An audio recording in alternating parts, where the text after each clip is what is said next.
Chapter 1. Lillian, wake up now. Yo, you are running late, screamed my mum as she came towards my room. Mum, just let me have another 10 minutes, please. I muttered in my pillow in a low voice. No, Lillian.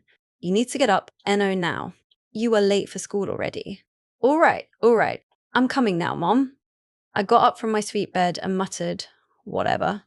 But Mon heard me perfectly because we werewolves have enhanced hearing. She came to me and pulled me out of bed. Hurry up, my dear. I made your favourite breakfast. It's pancakes with chocolate chips, she said to me and then walked out of my room. I went to my bathroom and quickly to a shower. I didn't want to waste too much time on this because apparently my stomach was growling already. After the shower, I changed into my undergarments and wore a white plain t-shirt together with a black vest and black skinny jeans. Oh, and don't forget my black ankle boots and purple gold locket. Yes, my favourite colours are black, white and purple. After that, I put on some mascara and lipstick. I looked at my reflection and put my hair to the side of my perfect pale and a bit tanned skin.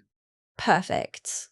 Then, I grabbed my iPod, earphones, school backpack and my glasses. I don't really need to wear them, but it's more like a part of my uniform, to show that I'm a bookworm or a nerd.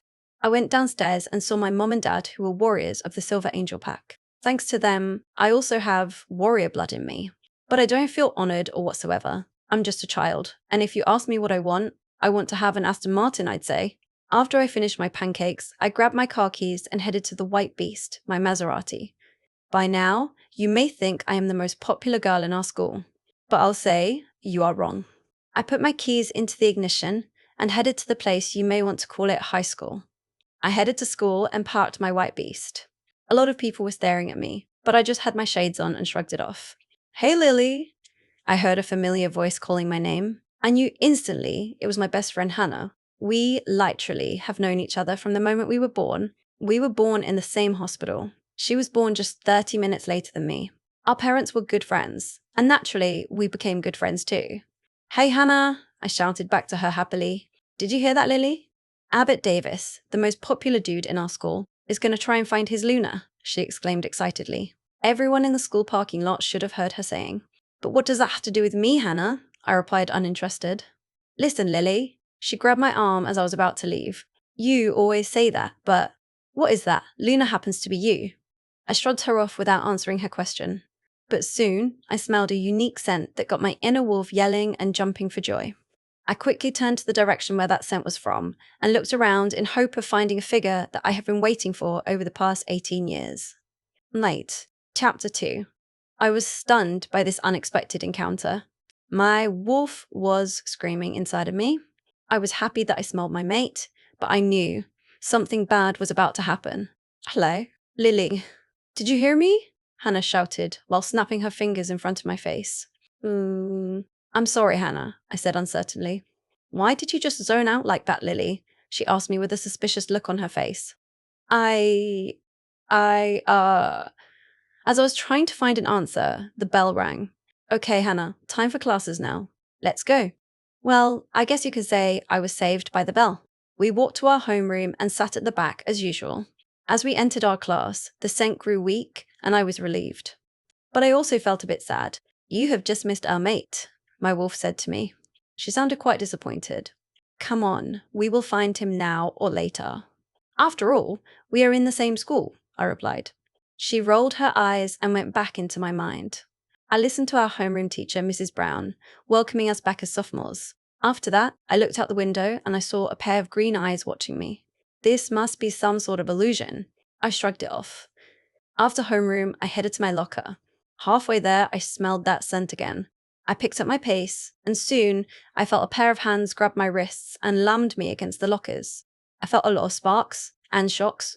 A shiver went down my spine. I quickly looked up and then I saw my mate, Abbott Davis, the future alpha of the Silver Angel Pack.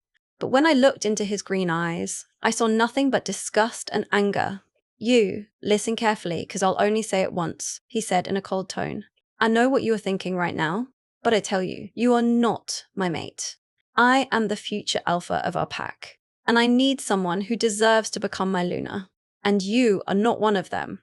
I gazed upon him silently as he continued to say, I, Abbott Davis, future alpha of the Silver Angel Pack, Hereby reject you, Lilian Rodriguez, as my mate. After his declaration, he just stood there with a smirk and thought that I would break down to tears. But instead, I replied him with 3 words only. Well, just go away. Chapter 3, Abbott's POV. Well, just go away. I stood there shocked. What does she mean by that? She didn't care at all. She must be lying. But when I looked into her eyes, I realized it is true. I saw fury and disdain in her eyes. She meant exactly what she said. Oh my God, what on earth are you doing, Abbott? Screamed my wolf inside of me. Why did you just reject her? Clearly he could not hold his anger. I rejected her because she is not Luna material. She does not deserve to be a Luna. I am an alpha, and I was supposed to choose someone who deserves. Someone who has high social status just like me. Don't you get it? I replied, but honestly speaking, I know what I'm talking about is just bullshit. The real reason why I rejected her this quickly is because I sensed her this morning, and I don't want to enter a relationship with her right now. Well, I'm still busy playing around with my current girlfriend, Crystal. Why would I bother to mate with my actual mate when I have a beautiful girlfriend already? Yes, you may call me a playboy indeed. But that's me, the most popular boy in this school. I, Lilian Rodriguez, accept your rejection, she said emotionlessly. After a few seconds of silence, she said, well, I shall see you around. Then she simply walked away to the front entrance of the school and out of the door. When I saw her walk through the door without looking back, my wolf was sobbing inside me. I was still wondering if she really meant what she said. Suddenly, I had an idea that my wolf wasn't into. He kept telling what to do, but I just blocked him out. I mind-linked my beta and best friend, Brad. Hey Brad, can you do something for me? What is it, my mighty alpha? He asked me immediately. I want you to spy on Lilian Rodriguez. She went out of the school and she might have walked into the woods. Got it? Sure, it will be done, my alpha. But may I ask why you are suddenly interested in this girl? No, you may not ask this question. Just do as I say. I growled at him. And make sure she doesn't see you, remember? Yes, alpha. Lillian's POV. After the encounter with my mate, Abbott Davis, I went outside to the woods and went behind a tree and shifted into my wolf form. In my wolf form, my right ear had a little bit of black and my tail had a white colour at my tail tip. I love my wolf very much. I ran for a few minutes. After a while, I just walked slowly and came upon a pond. I drank some water there and put my head on my paws. Why did she reject us? Whimpered my wolf. Who knows? Just forget about him for now. I don't want him to ruin my entire day. We don't need him, I said to her and tried to calm her down. But you know we need him, Lily. I did not answer her this time. After that, she just lay down and whimpered quietly. Suddenly, I felt a sharp pain in my chest, but I tried my best to shrug it off. If he doesn't want me, then just let him go away. Chapter 4. I still felt that bloody pain in my chest, but it didn't bother me that much. After a while, the pain stopped. I got up and ran back to the tree where I put my clothes. Then, I shifted back to my human form and walked back to school. I felt a pair of eyes watching me, and I smelled that scent which drove my wolf insane when the school bell rang a few minutes ago in the school parking lot. I went to my white beast and drove home. My wolf is still whimpering, and I comforted her. Relax, my love. We will be okay, I said kindly to her. But she just kept crying and howling in pain. She didn't even bother to answer me. Abbott Davis. He must pay for what he's done, and I might happen to know the person who can help me. Hannah Abbott's POV. I had it rough with Crystal, but it didn't feel good like it was before. You idiot. That's because she's not our mate. My wolf growled at me. You should stay away from this, I replied to him in fury. He then growled at me again. After that, he started to ignore me. I mind-linked Brad. Hey, did she look in pain? I asked him eagerly with a smirk on my face. First, you need to tell me why you care. Then I shall tell you what you want, he answered. All right, she's my mate, I said in a plain tone, but I do feel a bit of regret when I tell him the truth. What? What did you just say? He must be shocked by my answer. I said, she is my mate. But I rejected her because I wanted to get along with Crystal. I said while growled, how dare you reject your mate? What is on your mind, Abbott? Do you even know who her parents are? He screamed at me shockingly. Who are they? Oh my God, Abbott. Her parents are the strongest warriors in our pack. I was shocked that she was the daughter of the strongest warriors in our pack. How come I didn't even know that? She never trained with other warriors. I see. Her parents must train her personally. I didn't say anything to my beta for a while. Then I heard him saying, anyway, if you insist to know how she went, she didn't feel the pain. She just sat there near the pond quietly while thinking, what? She didn't feel the pain. My wolf howled in pride, but he also felt a bit of worry. No, I have my crystal already. I can't let her have any chance. I shall make her break. Chapter 5. As soon as I went home, I changed into a white tank top and black shorts. After that, I quickly took out my phone, dialed Hannah. Where have you been, Lily? I thought you got into big trouble. Hannah screamed at me the moment she picked up the phone. I held my phone away from my ear just so that my ear won't get hurt. Her voice was so loud indeed. Hannah, I tried to explain everything, but she kept talking, so I had to scream her back. Hannah, can you just be quiet for a moment so that I can ever have a chance to explain everything to you? It worked. It worked. I sighed frustratingly and said, all right, Hannah, I'm fine. Just meet me at my house in half an hour. I'll explain everything to you. Okay, I'll see you soon, Lily. No need to get your knickers in a twist, she said while chuckling. This from the girl who spent fewer hours picking a worthy date dress at the mall, I said pointedly. I really hated shopping, and my wardrobe isn't even half full. Come on, Lily. You know I had a date with... Bye, Hannah. See you soon, I said, and then hung up. 30 minutes later, the doorbell rang. I ran downstairs and opened the door. There stood my best friend, Hannah. Okay, Lily. Lily, tell me what happened on Earth, she said the moment she saw me. Hi, Hannah, I said while rolling my eyes with a smirk on my face while leaning against the doorframe to let her in. She rolled her eyes as she stepped into my house. So, Lily, can you please tell me now what happened this morning? She asked again. Well, I told her the entire story. How I met my mate and got rejected by him. How I felt the pain in the chest when I was in the woods. Then she just widened her eyes and stared at me. Oh, I feel pity for you. I shrugged it off and looked out the window. Then I said, doesn't matter to me actually. But it got my wolf worried. Of course your wolf is worried, Hannah said. She needs her mate. And you need him too. So we need to make him regret rejecting you. But how? I looked at her and smiled maliciously. That's exactly why I asked you to come here, Hannah. What do you mean? What can I do for you? Hannah asked me confusingly. I bit my lips and said, you know what? We are going shopping. What? Lily, she exclaimed with her mouth gaping. I thought you hated shopping. Yes, I did. But would you like to accompany me? Sure, Lily. I'll do it. She soon recovered from the shock. Oh, God. What have I got myself into? Chapter 6.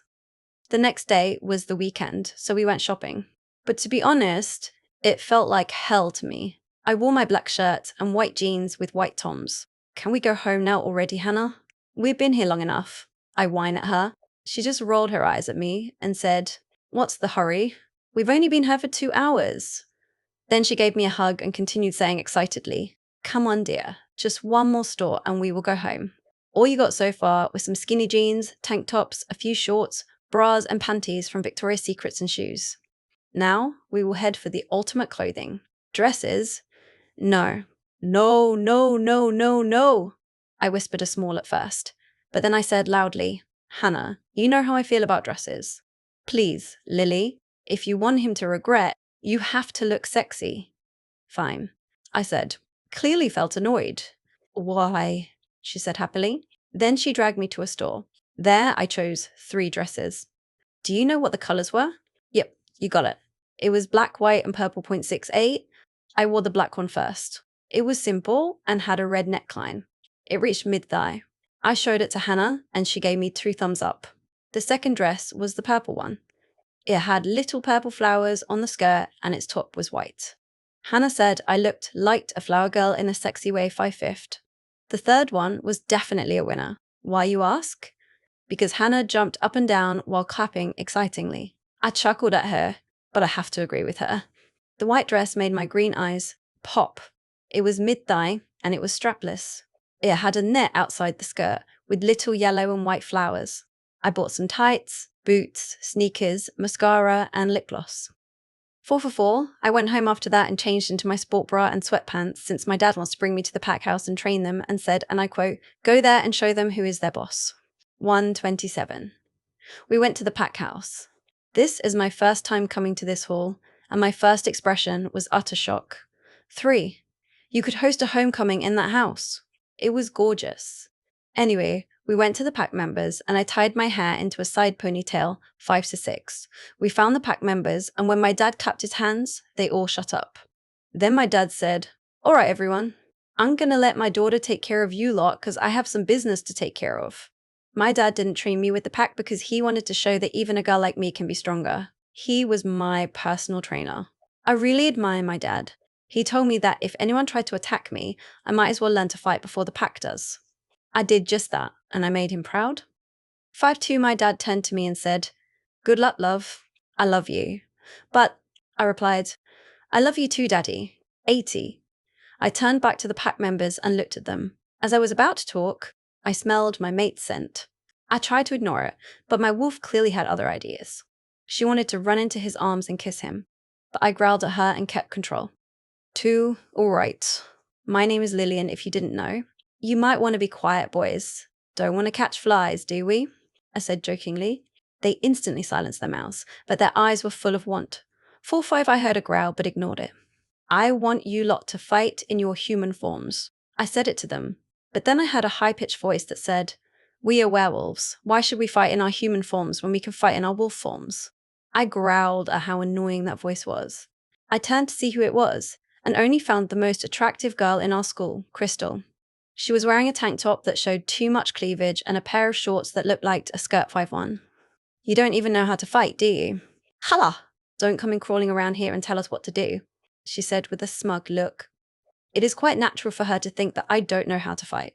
Because I never showed up in this training hall. 5, I grabbed her neck and pinned her neck to the ground. Then I growled threateningly at her. "Is that a challenge, Crystal?" I said to her through gritted teeth. 9-3, I could feel my eyes turning black. Then she said with a smug look, "I swear I'll show you a true fight in a minute." 31.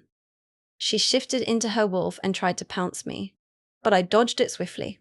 When I saw her wolf form, I burst out laughing and held my sides. I felt tears rolling down my face. Her wolf was a dirty blonde color and was so small. She almost looked like she just shifted into a pup 99. I looked at her with a smug look and went behind a tree, took off my clothes, and guess what? Right, I'm not planning to shift at all. When I got out, they all looked shocked. I was bigger than most she-wolves because I had warrior's blood in me. She whimpered at the sight of me. I looked at her with a smug look. I was twice of her size. She then growled at me and tried to pounce me twice in a consecutive row, but I dodged them both again. I finally said, 3 strikes and you are out. I pinned her to the ground and bit her shoulder. She howled in pain and shifted back to her human form. 7. Abbott, get this worthless woman out of my sight. I was pissed at her. Abbott carried her bridal style back to the pack house. My wolf growled seeing this scene, but I didn't care at all. I heard him screaming and shouting at her. 61. Anyone else want to fight me? I questioned, furiously. They shook their heads and looked at me with fear. I smirked and said, "All right then, start your hand-to-hand combat in your human forms. Now." Chapter 7. Abbott's POV. After school, I went home and went straight to my room and started pacing back and forth. I was thinking hard on how to break her 48. "Nothing can break our mate," my wolf said proudly. I scowled at him and said, "Oh, now you're talking to me." He just rolled his eyes and ignored me. 4-3. I was thinking so hard that I didn't realize what time it was. It was already 11 at night. I decided to go to bed. As soon as my head hit my pillow, I fell into a deep sleep like 9. The next morning, or afternoon, because I woke up late and just remembered we had pack training in the afternoon. Damn, I'm gonna be late. I quickly took a shower and wore sweatpants and a plain black t-shirt. I jogged downstairs. When I opened the door, I smelled my mate's scent. I thought my nose was playing tricks on me, but it wasn't, because she was standing there clear as day and, I have to admit, she did look hot. I choked back to growl and walked to the pack. 30, during the training session. Crystal tried to attack Lillian twice. On the third time, Lillian pounced on Crystal and pinned her to the ground. Lillian bit her shoulder. Crystal howled in pain and shifted back to her human form. Abbott, get this worthless woman out of my sight. Lillian mind linked to me furiously. I carried Crystal bridal style to the pack house. When we were in there, she started whining and said, Abbott, she beat me up. Are you going to let her get away with it? 16. I growled and said, you deserved it, Crystal. I mean, you disrespected our strongest warrior's daughter. What do you think you were doing? I screamed at her 48. She is nothing but a useless woman. She isn't strong. I'm stronger. She said stubbornly, God damn it, Crystal. Don't you get it? She just beat you up terribly, and she is twice your size. There's no way you can win her. I shouted at her. 103. She just stared at the ground and I gave up. I went back outside and trained with the others. After that, we had dinner, and I went to bed and fell asleep instantly. Lillian's POV. I can't believe I'm seriously going through with this crap. When I got up this morning, I took a hot shower and got dressed. I took my new white dress and wore black tights and my white sneakers. Hey, I love sneakers. Not all girls like heels, 561. I took a look at my reflection and gasped. The girl in the mirror wasn't the old, shy, nerdy Lilian Rodriguez. It was the new, sexy, and hot Lillian Rodriguez. The dress hugged my figure, and I thought to myself, let's get this over with. 52. We'll make our mate regret rejecting us. My wolf said evilly. She still whimpers and howls in pain. But she's trying, and I love her for that .62. I love you too, Lily, she said in a sweet tone. I chuckled at her. I grabbed my bag, my phone, earphones, and a bunch of other junk and went downstairs. I wasn't always hungry, so I grabbed my waffle and kissed my parents on the cheek and said, bye, parents. Laters. 72. I grabbed my car keys and went to my white beast, put the keys to the ignition, and drove to school. Abbott, you'd better regret before it's too late. Chapter 8. Lillian's POV. As I reached school, I got out of my white beast, put my shades on, and locked my car. Everyone was gawking at me, and I heard whispers from the guys like, damn, she's hot. Or, I wonder who that is. And from the girls it was, who does she think she is? Or, what a disgusting girl she is. 21. My wolf growled when she heard that, and I pinned Crystal, who said that, to the ground and said to her furiously, what did you say? She had fear written in her eyes and gulped and said, nothing. 72. I let her go, and when I took off my shades, everyone's mouth dropped open. I smirked. I walked straight to Hannah, who was talking to Fiona. I wasn't really close with her, but she's cool. I called out to Hannah. Hey, Hannah. She turned around and had a confused expression on her face and said, I'm sorry, but do I know you? 63. I chuckled and put my hand to my heart with a fake hurt look on my face and said, Hannah, how could you forget your best friend Lillian? She stared at me then. Her eyes got wide and she hugged me while squealing loudly and exclaiming, Lily? Is that you? Oh God, you look like sexy model. 65. I chuckled. Then I smelled the scent of my mate. I heard him growling, but I didn't want to turn around. But my wolf had other ideas. Turn around, Lily, she pleaded. I growled in annoyance because I didn't want to see his face. On the other hand, it was tempting to see his expression. Which to choose? Which to choose? I chose to see his expression. My wolf howled with joy. I turned around and saw his face, and was it priceless? His eyes were almost turning black, and his knuckles was white. I could tell he was trying to control his wolf. I smirked at him, and he continued growling. I asked him, still with the smirk on my face, What's wrong, Abbott? Cat got your tongue? 94. The people around us were trying to control their mirth of laughter. Abbott continued to growl at me, but then he had a smirk on his face and said, Trying to impress me, eh? 11. I raised an eyebrow at him and asked, question time, why on earth would I want to impress you? If you have a reason thinking I wanted to impress you, please tell them. The people deserve to know. I smirked at him. Without saying a word, he smirked back at me with his teeth gritted. 26. I then burst out laughing and said, Ha ha, do not even dare to answer my question, Abbott. Okay, I've had enough. Now, like I said before, just go away. My wolf was whimpering, but I just smirked at my rejected mate .63. He looked at me, his mouth opening and closing like a fish, and with that I turned around and left him there. Don't worry, my love, I said to my wolf sympathetically. He got what he deserves. 4. She whimpered, then said, maybe, and went to put her head on her paws and continued to whimper. I frowned. Then I growled because no one, and especially my mate, will not hurt my wolf's feelings. I went to my locker, grabbed my books, and went to homeroom. Hannah was already waiting at our usual place 112. After homeroom, I was the last to get out of homeroom. Then before I turned a corner, I smelled my mate's scent. I just ignored it, then went to my locker. When I reached there, I got out my books and walked through the now empty hallway. His scent got stronger. Then, when I almost reached my next class, I saw him snogging with Crystal. I just stared at him then. When he must have realized I was there, he stopped kissing her, looked up and started smirking at me. He opened his mouth and said, "What's the matter with you? Jealous?" 7 to 9. I just held a blank expression because I knew what he was trying to do. He was trying to break me. It didn't work. Of course, so I did the only thing I always did. I walked away. Halfway through the hallway, I turned around halfway and said to him with a blank expression and asked him, "Do I look like I care, dude?" 40.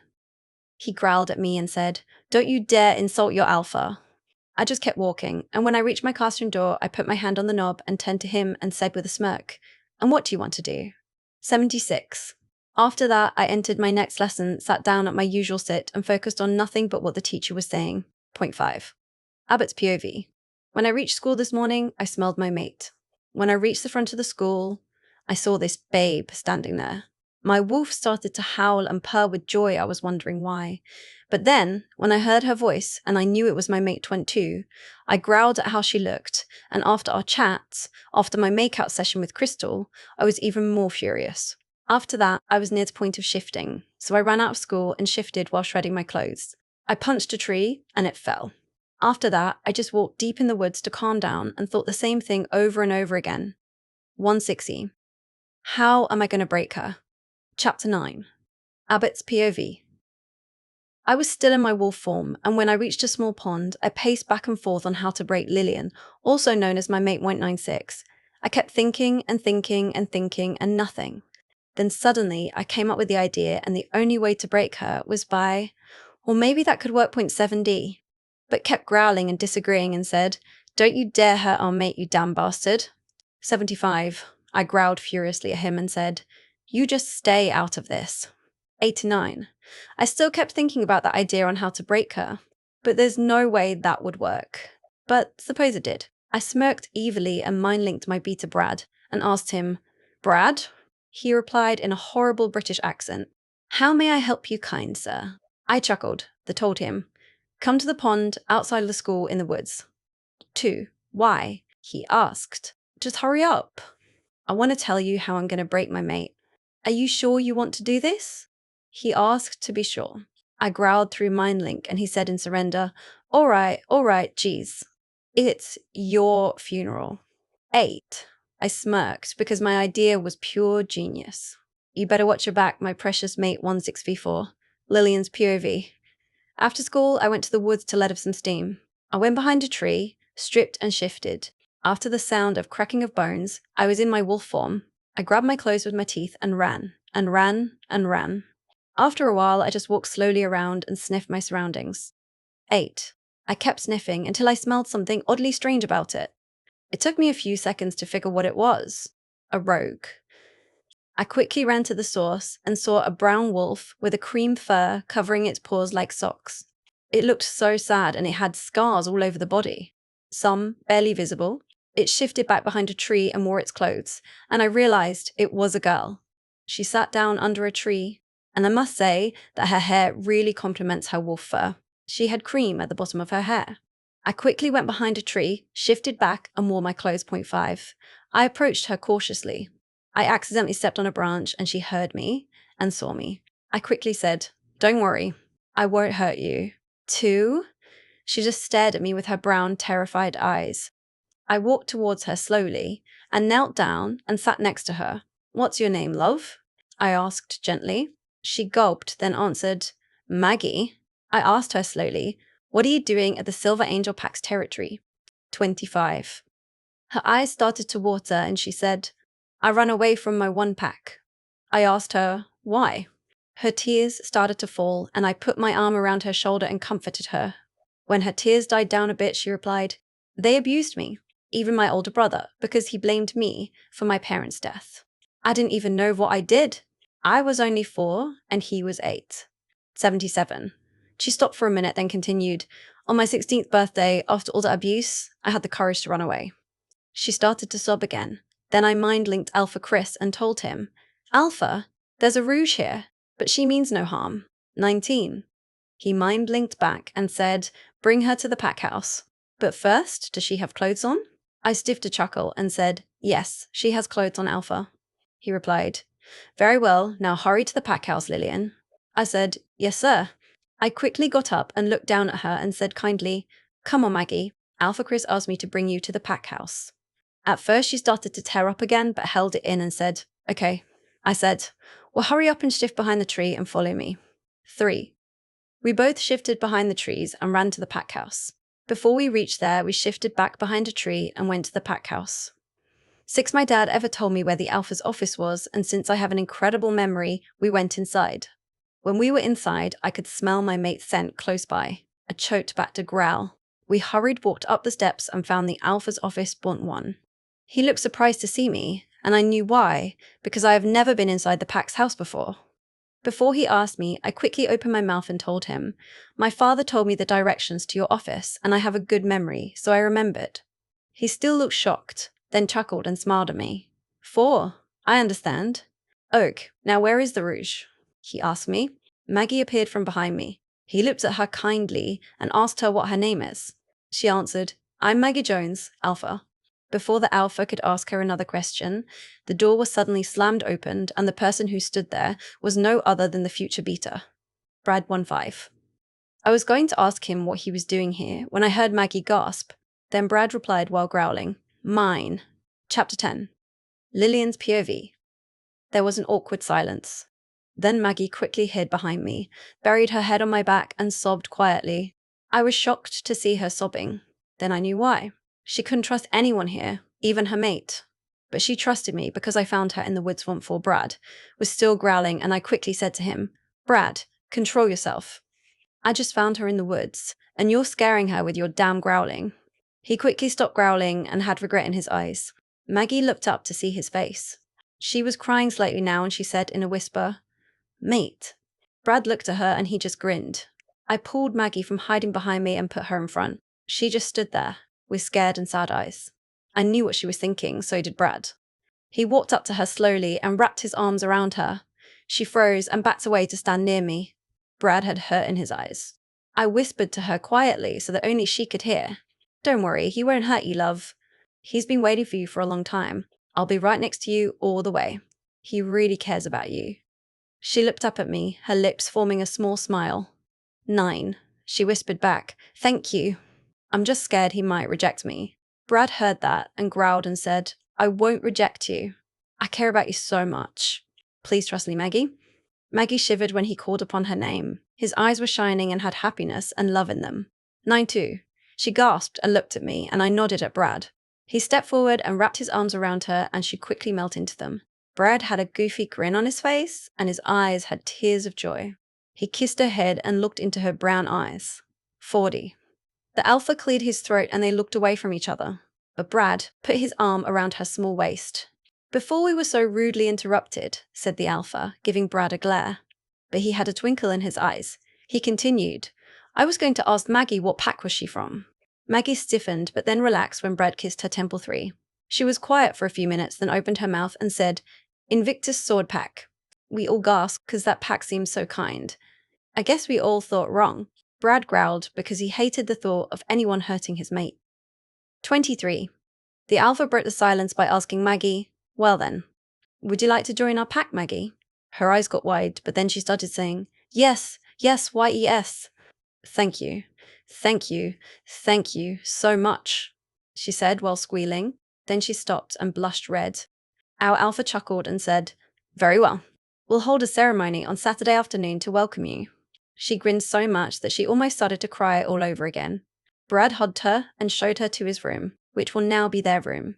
I sighed sadly while walking out of the pack house and thought, why can't our mate be like that? 82. Maggie's POV.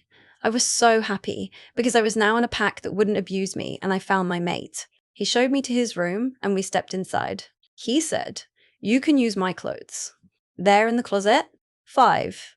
I nodded and smiled at him and said, "Thank you, Brad." I did a thing that shocked him. It even shocked me. You lot know what I did. I 13. I kissed him on the cheek. When I realized what I did, I backed away, looked down and murmured, "Sorry." He chuckled and said, "You don't have to be scared, Maggie. I won't hurt you. And by the way, thanks for the kiss." He gave me a wink and a cheeky grin to one too. I giggled. Then he said, "Want me to help you with your shower?" He had a smirk on. I blushed profusely and said with a stutter, No, the thank you. 15. He chuckled and kissed me on the cheek and said with a smirk, "It's your lost babe." 60. I blushed because of the pet name he gave me. I quickly went into the bathroom and took a shower. I used his shampoo and stayed under the shower because it has been 12 years since I last had a proper shower. 12. Years 3004. I took a fluffy white towel and wrapped it around my body and went into his room.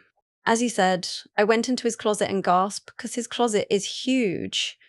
I took a black shirt and sweatpants and put it on. I went to the bed, pulled the covers, laid down and pulled the covers again. When I was almost asleep, I heard the door open, then closed. Then I felt a dip in the bed. I felt a pair of strong arms wrap around my waist and felt sparks fly. I knew it was Brad. He kissed my forehead and whispered, "Sweet dreams, Maggie." I snuggled closer to his chest and sighed contentedly. 26. It must have been the best sleep I ever had because I had my mate by my side. Chapter 11. Lillian's POV. I went out of the pack house, stripped behind a tree, shifted and ran. I was really happy that Brad found his mate, and I hope everything works well for them. I found a pond, and I decided to rest. While I was resting, the same question kept popping into my head. Why can't our mate be like that? 7. I whimpered silently, and suddenly I heard a branch snap. Ooh. I got on all fours and got to my defense position. I saw a black wolf with grey at the tips of its tail appear from behind the trees. It looked huge, and I guessed it was an alpha. I was about to bow my head for respect when I caught his scent. I quickly got my head up and growled. He looked amused to see me. Why? I have no bloody idea, 17. He went behind a tree and shifted. All he had on was a pair of basketball shorts. I tried, literally tried not to check him out. But he must have knew what I thought because he said to me with a smirk, "Like what you see, babe? 22. I just rolled my eyes and turned my back on him. Big mistake. Why you lot are asking? Well, that's because he growled and shifted back to his wolf and tried to pounce me. But my dad, who taught me well, taught me how to dodge and attack when I wasn't looking. He even taught me to feel my surroundings. When you felt something coming towards you, dodge it. I did just that and turned back to him with a smirk. Then I went to my right and ran. He quickly caught up to me and smirked. I smirked back and ran. I wasn't called the fastest runner for no reason. 48. Suddenly, I had an idea. I blocked me and Abbott's mind linked so that he couldn't read my mind. I ran towards a tree. When I was a few centimeters away, I turned to the left. Do you know what happened to Abbott when Evan? I was laughing so hard that I had tears falling in my eyes. But a wolf's laughter is kind of weird. I was laughing because Abbott ran right into the tree. I just totally kicked his ass. 122. He growled at me and pounced me. I was on my back and he put his 2 front paws on my shoulders. I was so busy smirking that I didn't notice him licking my cheek 46. I was shocked. I quickly got out from underneath him and ran to my home. I still felt the sparks running through my cheek and I wondered to myself, 1, why did he lick my cheek when he rejected me? 38. Abbott's POV. I was just wandering around the woods when my mate's scent hit me and I thought to myself while smirking, time to put my plan into action. My wolf growled at me and shook his head. I just ignored him and went to find my precious mate. After our game of chase and licking her cheek, I shifted back and thought while smirking for, step 1 complete. Now, time for step 2. Chapter 12. Lillian's POV. When I reached home, it was already late. So I snuck through my bedroom window and changed into an oversized t-shirt and wore shorts. I love oversized shirts. They make me feel comfortable somehow, and it makes me feel a bit relaxed. Weird, right? 134. As soon as my head touched my pillow, I fell into a deep sleep on 8. Beep. Beep. 3. I groaned and hit my alarm clock. I stayed in bed for a few minutes, then got up. I felt a tad weird today, but I shrugged it off 22. I went to my bathroom, took a shower, and went to my closet. I took out a bra and panties and took out a shirt that had holes on both shoulders, ripped white skinny jeans, and a pair of black Converse. I grabbed my black messenger bag and dumped my iPhone, earphones, and other stuff. 83, I decided not to ride my white beast and just decided to run to school. So I went behind a tree, put my clothes in my messenger bag, and shifted. I grabbed my bag with my teeth and ran to school 19. When I reached there, I shifted behind a tree and wore my clothes and walked to school. I felt a pair of eyes watching me, but I ignored it. I walked into the school building, went to my locker, grabbed my books, and went to homeroom 11. I saw Hannah sitting at our usual place and went to sit next to her. I suddenly remembered that Hannah doesn't have a mate 55. I didn't know I was staring at her when she said, "Art to Lillian!" "One?" I snapped out of my gaze and said with a confused expression, "Huh?" She rolled her eyes at me and said, "I was saying that there's going to be a prom this weekend at the woods behind the school," she said excitingly. 25. I rolled my eyes back at her and said, "So? It's not like I care." 27. She just looked at me with a scowl and asked, "Anyways, why were you staring at me like that just now?" I replied with a sad sigh and told her, "I was staring at you because I just remembered you haven't found your mate yet." 2. She looked at me with a sad smile and said, "Don't worry. I'll wait for him no matter how long it takes. But for now, let's focus on the ball." 7. I looked at her with a confused expression and asked her, "Why?" She had a wicked smile on her face and had a mischievous glint in her eyes and said, "We're going to make your mate want you so bad, he'll probably be begging on his knees." 3. I shrugged, but I had a sly smile on my face. There was silence until it broke with her, asking me hopefully, "So, are we going to doll you up and make you a princess?" 7. I turned to her with the same sly smile and said to her, "Sue." "Definitely." 15 ring 26. After homeroom, I went to my locker and felt a pair of eyes watching me. It felt kind of weird because I was being watched this morning.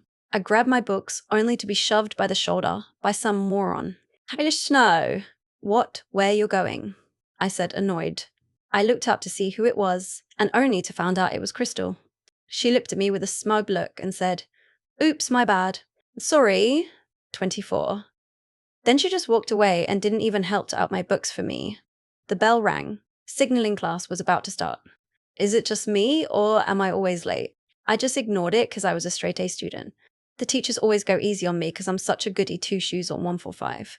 Anyway, being such goody-goody, it comes in handy. As I was walking to my next class, I smelt forest and rain. I growled inwardly because my mate Sen was coming from the direction I was going. Halfway there, I felt an arm wrap around my waist and pulled me into an empty classroom. I didn't need to see who it was because I felt sparks when I was grabbed on 9. I looked at him annoyed and said, "What the hell did you do that for, Abbott?" He didn't reply. When I looked into his eyes, it was filled with desire. 28. He started stalking towards me like I was some sort of prey. Each step he took, I took a step backwards. He growled every time I did that. But when my back hit the wall, he smirked and said, "Looks like you're trapped, Lillian." 5. I shivered when he said my name. He put both his hands on either side of my waist and started to sniff the crook of my neck. I was shocked at what he was doing and said while stuttering, What are you doing?" He just kept sniffing, and then I pushed him with all the strength I got. But he was an alpha, so he stayed put. 7. He chuckled and looked at me and asked, "Do you know what happens when you find your mate after a few days?"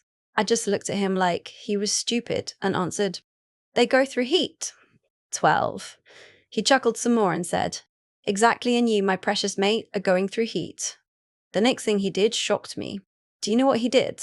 Do you know what he did? For it, that damn bastard kissed me. Tart right. HE kissed me. Chapter 13. Abbott's POV. When I woke up this morning, it just felt like any other day, but it felt a bit different somehow. It felt like something was going to happen. I just ignored it and it went to the back of my mind. 3, I went downstairs, had breakfast, and went to school. Same old routine. Or so I thought. When I reached school, it felt like any other day. But when I got out of my black Ferrari, my mate's scent hit me it hit me so hard I nearly stumbled, because her scent was stronger than before. 0.46. I was confused, because the only time your mate's scent is this strong and intoxicating is when they are going through, "Oh my god, this can't be true." 63. My eyes nearly popped out of their eye sockets because it hit me like a ton of bricks. She's going through heat.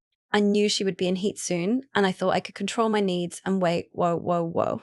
My needs? I meant my wolf's needs for tea. My wolf snickered while smirking and said, "Sure you did." I growled and said, "Oh, now you're talking to me. By the way, your sarcasm is not appreciated." He rolled his eyes and said through gritted teeth, "You do know that if you don't mark her or have sex with her, she's going to do it with some other male." He growled, thinking some other male wolf marking her theirs and having sex with her. 38. No. There is no way other male is going to mark our mate, I said, while clenching my fist and feeling my eyes turn black. He rolled his eyes and said, "Oh, now she's our mate. I thought you said she was my mate. What about your Crystal then? Don't you want her as your Luna anymore?" He raised his eyebrows at me, looking amused. "Crystal, I don't know." I wanted to say I want Crystal more than Lillian, but I can't help. You see, I told you. Lily is our mate, and you cannot resist her. So what do you want to do now? 6-8, I growled inwardly, and suddenly a thought occurred to me. Am I developing feelings for my mate? My wolf nodded vigorously, but I blocked him. I shook my head firmly and decided to keep a close watch on my mate. I watched her go into the school and went in as well. 43, I went to my locker, grabbed my books, and went to homeroom. I went to my usual seat and the back of the class. When I sat down, Crystal came up to me and sat on my lap. I seriously wasn't in the mood right now. The only thing on my mind was Lillian. I had to mark her and fast 23. When Crystal started to touch my chest, I growled and told her, "Get off me now." She looked terrified. But eventually, she got off. 3, ring. Ring. The bell went, and I went out of the classroom first because I had to see how my mate was doing. After a few minutes, I saw her as she headed to her locker. I saw Crystal shoved her by the shoulder and all her books fell down. After that, I went to an empty classroom and waited for her. Lillian's POV 9. He kissed me. Like, mouth to mouth? No, it's not CPR. I was shocked when he did it. But what's more surprising was I was kissing him back 5-8. He lifted my legs so that they would wrap around his torso, and when he licked my bottom lip for entrance, I didn't open up because I suddenly realized what I was doing. I tried to pull away, but he had a tight grip on my lower back and neck 112. He licked my bottom lip again, and he growled frustratingly and gripped my thighs that made me gasp. He took that as advantage to put his tongue in my mouth and explore it. I suddenly forgot what I was thinking and just focused on him. Both our tongues fighting for dominance. Him winning. Obviously, I trailed my hand to his hair and gripped it. He groaned, but kept kissing me. After a while, he pulled away so we could catch a breather, but he didn't stop. He kissed me from my jawline to nibbling my earlobe to kissing my neck. I moaned and opened my neck more, and he kissed it eagerly. I let him kiss it more when he found the spot where his mark would be, and most probably a hickey point 42. I didn't care what would happen. Suddenly, lots of thoughts passes in my mind. Why am I letting him kiss me? He rejected me. Did he change his mind? 2. He pulled away from my neck and rested his forehead onto mine. 3. I thought you rejected me, Abbott, I said while breathing heavily. He looked at me with his green eyes and said, "Maybe it was a mistake. I guess I shouldn't have rejected you." I was shocked when he said that. I looked at him suspiciously, but when I looked into his eyes, they were sincere. 100. I guess he's changed. After all, no werewolf can resist their mate. He must have turned his heart back to me. He continued and asked me, "So, will you give me a second chance?" He asked hopefully. 121. I looked at him, stayed silent for a while, then said, "Maybe, but right now you're on probation." He looked sad, but kissed me lightly on the lips and said, "Thank you, my love." 66. Then he asked me, "So, can I mark you as mine now? I see you are on heat." I looked at him in his eyes. "Yes, let him do it," my wolf screamed at me. She's very looking forward to this moment. Well, if he has changed, then I guess there is no reason for me to stick with my original plan, to make him regret and reject him anymore. Am I right? After a while, I replied peacefully, "Yes, Abbott, you may." 62. He smiled as soon as he heard my words.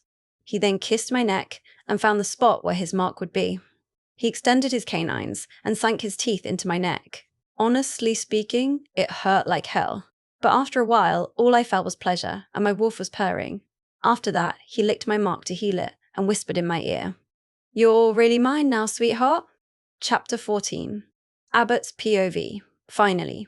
Lillian is finally mine. I want to spend more time with her.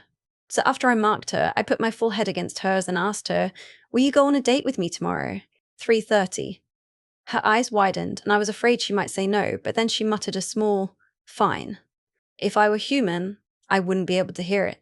But since I'm a werewolf, I heard perfectly clear. I was really happy, so I kissed her forehead and said, wear something comfortable and a bit formal. After I said that I gave her a small peck on the lips 38, it quickly got passionate and then the bell rang. 27, ring, rang. I ringing 3. I groaned, but I let her go. She walked out of the classroom first. I suddenly remembered that I didn't lock the classroom door. Man, if anyone saw what we were doing, I wouldn't have been able to mark her. I guess I'm quite luck this time, am I right? 65. Anyway, after she went out, I decided to wait inside for a few minutes, then get out of the class and head home. Hey, I need to have a fresh mind to think of how to make this date perfect. So I got into my car and went home. 18. I will give her a date that is unforgettable for both of us. 9-1. Lillian's POV. Oh my god. I have a date with Abbott Davis. What the hell is going on? Not only did he kiss me and mark me, but also he is inviting me to a date. All of this is just happening too fast, tangentry. He must have changed his mind. I know he would. My wolf said to me confidently. I replied sarcastically, yeah, looks like you were right this time. This doesn't often happen, but good on Yao. She just rolled her eyes at me and went somewhere in my mind. After my class, I happily went out of the school and went home. 4:05. When I reached home, I sat on the sofa and grabbed my guitar. When I get so excited, I always grab my guitar and sing a song. And today's song is Kiss You by One Direction. This song, for some reason, makes me happy and puts me in a good mood. I have no idea why, but it really helps me. Yes, I'm a director, and if anyone insults them, there's going to be hell to pay. I finally started singing. After I sang, I hugged my guitar and put it back on. It's stand. That's when it hit me. I have nothing to wear for our date tomorrow. Shit. This can only mean one thing, Naim. I grabbed my phone and called Hannah. Hannah, can you please come over here ASAP? 293, she asked. Why? I told her, I can't believe I'm saying this, but I have a date with Abbott and I have nothing to wear, and could you help me find the perfect dress? I blurted it quickly. I don't think she got it, because she said confusingly, huh? I took a deep breath and repeated slowly, I have a date with Abbott and I have nothing to wear. Could you help me find the perfect dress? She didn't say anything, and I figured she hung up because the line was just giving me a beep noise. As I waited for her to call back, the doorbell went off and I went to answer it. 4, ding dong. Ding dong. Dong 21. It kept going off, so I hurried downstairs and said, I'm coming. No need to get your knickers in a twist. When I opened the door, I couldn't believe who was standing there right in front of me. 5. It was Hannah.7. What? But how? You were just, and I was, and now you're... She cut me off by raising a hand in front of me while saying, what's all this about having a date with Abbott? 29. We went to my room and sat at our usual places, and then I told her.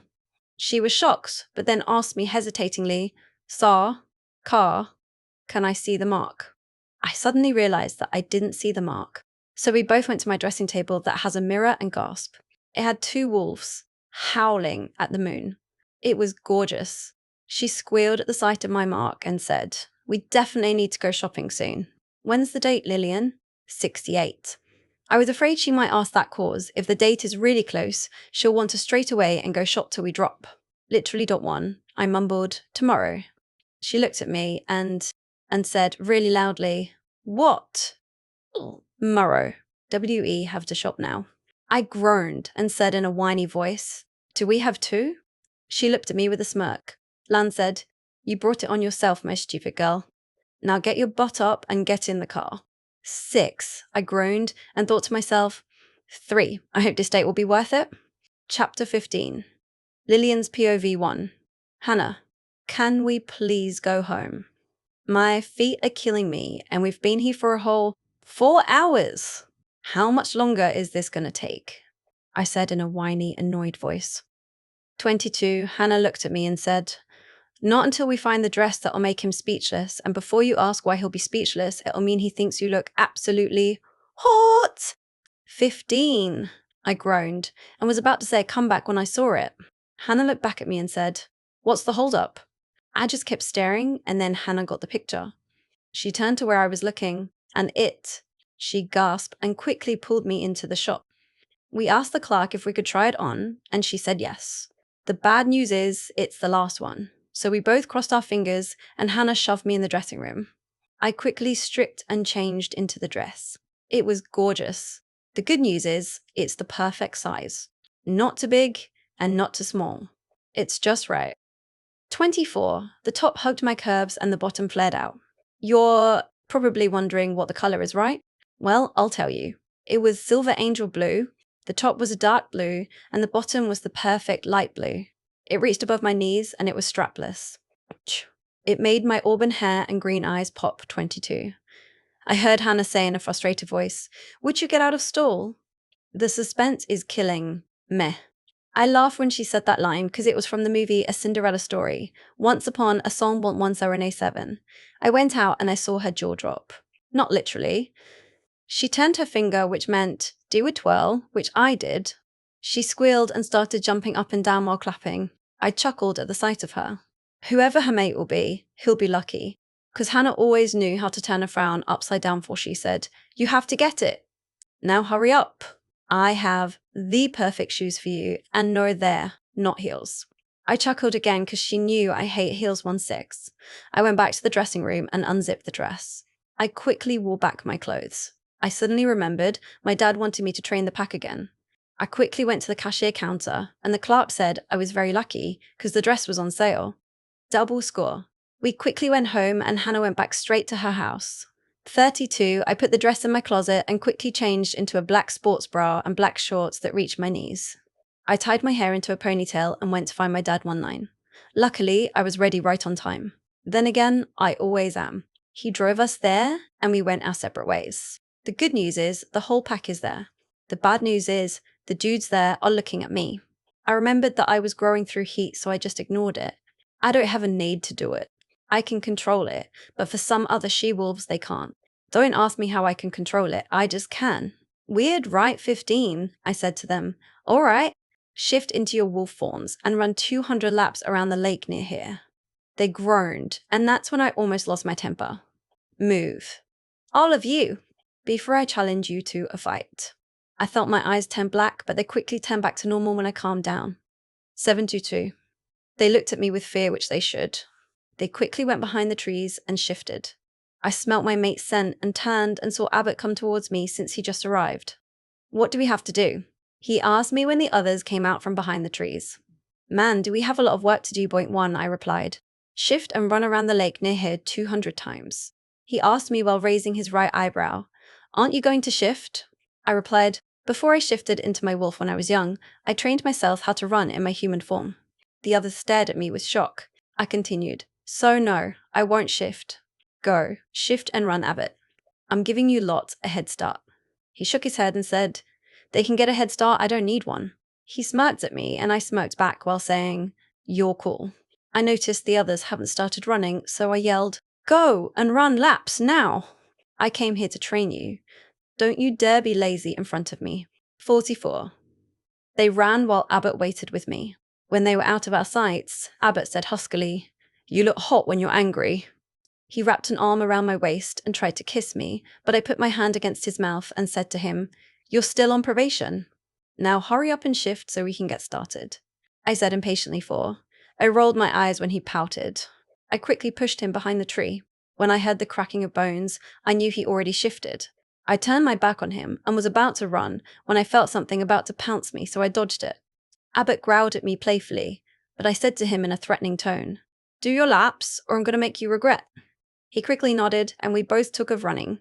After the 150 round, I wasn't sweating that hard, and I was in the front. I mentally growled to myself and wondered why the hell they're so tired. 0.67. I saw Abbott in his wolf form next to me. I could tell he was tired, but he kept on going. I saw him give me a wolfy smirk and took off running in front of me. "Oh, it's on Wolf Boy." I smirked to myself and took off running. I was actually going easy on him at first, but if it's a race he wants, then it's a race he'll get. He was shocked when he saw me running really fast. I finished all my 200 laps, and I was only sweating lightly. I waited for these losers to hurry up and finish their laps.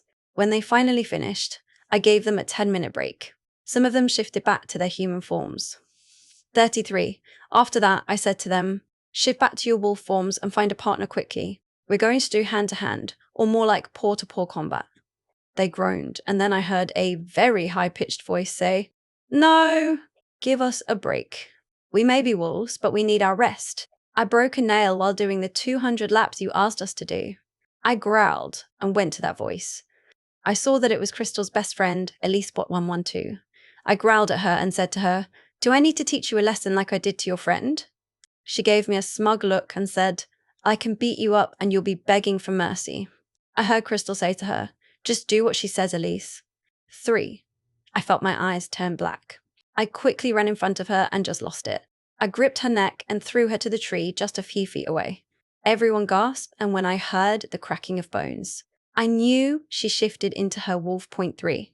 I laughed at the sight of her. Her wolf was a brown colour fur, and she was even smaller than Crystal.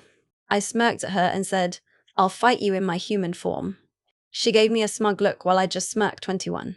She ran towards me and tried to get my leg, but I just grabbed her by the neck. When she bit my arm, that's when I lost my temper completely. 6. I felt my eyes turn black again, but I didn't let my wolf take over. I just pinned that piece of wolf to the ground and threw her to Abbott. I said in a very low and malicious voice and said to her, ever try to disobey my authority or question it, you're going to go in the doghouse and I swear you'll regret it.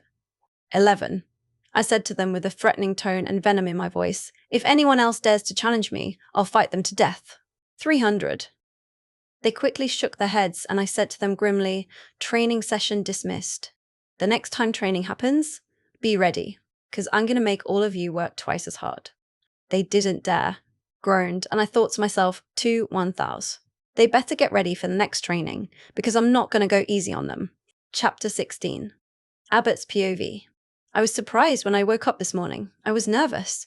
I decided to act all lovey-dovey to show her that I'm seriously regretting that I rejected her 0.68 Soine. So when I arrived to school this morning, I saw her at her locker, so I snuck up on her and put my hands over her eyes and said to her ear, guess who? 5? She replied, Who could it be? 349. I let out a playful growl and took my hands over her eyes and said to her while pouting, you suck at guessing. She chuckled and said, well, what do you expect? Hala! I growled and wrapped my arm around her waist and said to her ear, you are mine. No way in hell am I ever going to let you go again. She rolled her eyes and said sarcastically, sure you won't. 53. I am serious. Please, Lillian, give me a second chance. I promise this date will be the best you've ever seen among the others you've ever been to, I said to her with pleading eyes. 43. I heard her mumble, we'll see. I smiled at her and kissed her cheek. I asked her, can I walk you to class? She rolled her eyes at me and said, I'm pretty sure I can go alone, Abbott. Besides, you don't go to my homeroom. You have a different homeroom. Remember? I smirked at her and said, not anymore, love. Her eyes got wide and asked, what do you mean? I simply shrugged, but still had the smirk on my face and said, nothing. I just asked my friend to make my class schedules like yours, and now I'm in ALL your classes. She asked me, why? I looked at her like she's stupid and said in a duh tone, 'cause you're going through. She put her hand over my mouth and said, never mind, I got it. She quickly got out her books and started walking to homeroom. I quickly fell into step with her and said to her while smirking, looks like I'm stuck with you, sweetheart. 41. She just rolled her eyes and I thought to myself, I hope this date will work 1177. Lillian's POV. After training, me and Dad went home and had dinner which Mum made. She made lamb chops. Yum. After that, I trudged my way upstairs and went to my bathroom to take a hot shower. I changed into a large t-shirt and boy boxers. When my head hit my pillow, I instantly fell asleep. 57. The next morning, I felt like something was going to happen today, and then I remembered. Today is the day we see if I'll give Abbott another chance. I groaned. I checked the time and saw that it was 7:15. I got out of bed and quickly took a shower. I grabbed a black dress that shows my shoulders, black tights, and wore white boots that went above my knees, 154. This was technically my favourite style dress, if I ever wanted to feel different. I grabbed my gear and iPhone and grabbed a pancake and kissed my parents' cheek goodbye. I went into my white beast and drove to school. 35. After playing Guess Who with Abbott and finding out he's in all my classes, I just tried to stop thinking about him following around, but it was hard. The morning passed by with Abbott always following me around like a lost puppy. If one guy so much as looks at me, he growls and wraps an arm around my waist. I was glad when school was finally over because my wolf was itching for a run. So I ran to my white beast and quickly drove home. I changed into a black tank top and sweatpants and went behind a tree and shifted behind tree. I quickly grabbed my clothes with my teeth and ran. I loved the feeling of running. It makes me feel so free. I decided to head to my favorite place. This place is my favorite because me, my cousin Kevin, and his sister Sally, who was 11, found it when me and Kevin were 12. I haven't seen him since after that. 45. The place I'm talking about is a flower meadow with a huge lake where you can see the sunrise and sunsets. I was thinking about all the good times me and Kevin had when we were kids, and then I heard something. Snap, Daunt 10. I quickly turned around just in time to see a brown wolf about to pounce me, but dodged it and pounced it back. It was slightly bigger than me, and I knew it was a dude. When I looked into his blue eyes, it felt oddly familiar. I guessed he thought the same too. I quickly got off him and shifted back. I quickly wore my clothes the same time he did. 6. I gasped when I saw who it was. I felt tears brimming in my eyes and saw that he had the same emotions as me: love, happiness, and joy. When I heard his voice, it sounded almost the same, only deeper. He said to me, "Lillian, is that really you?" I replied to him while tears started to fall from my eyes. Kevin, Chapter 17. Lillian's POV. Oh my God. Kevin, it's really you, isn't it? Pinch me. I must be dreaming. Ow.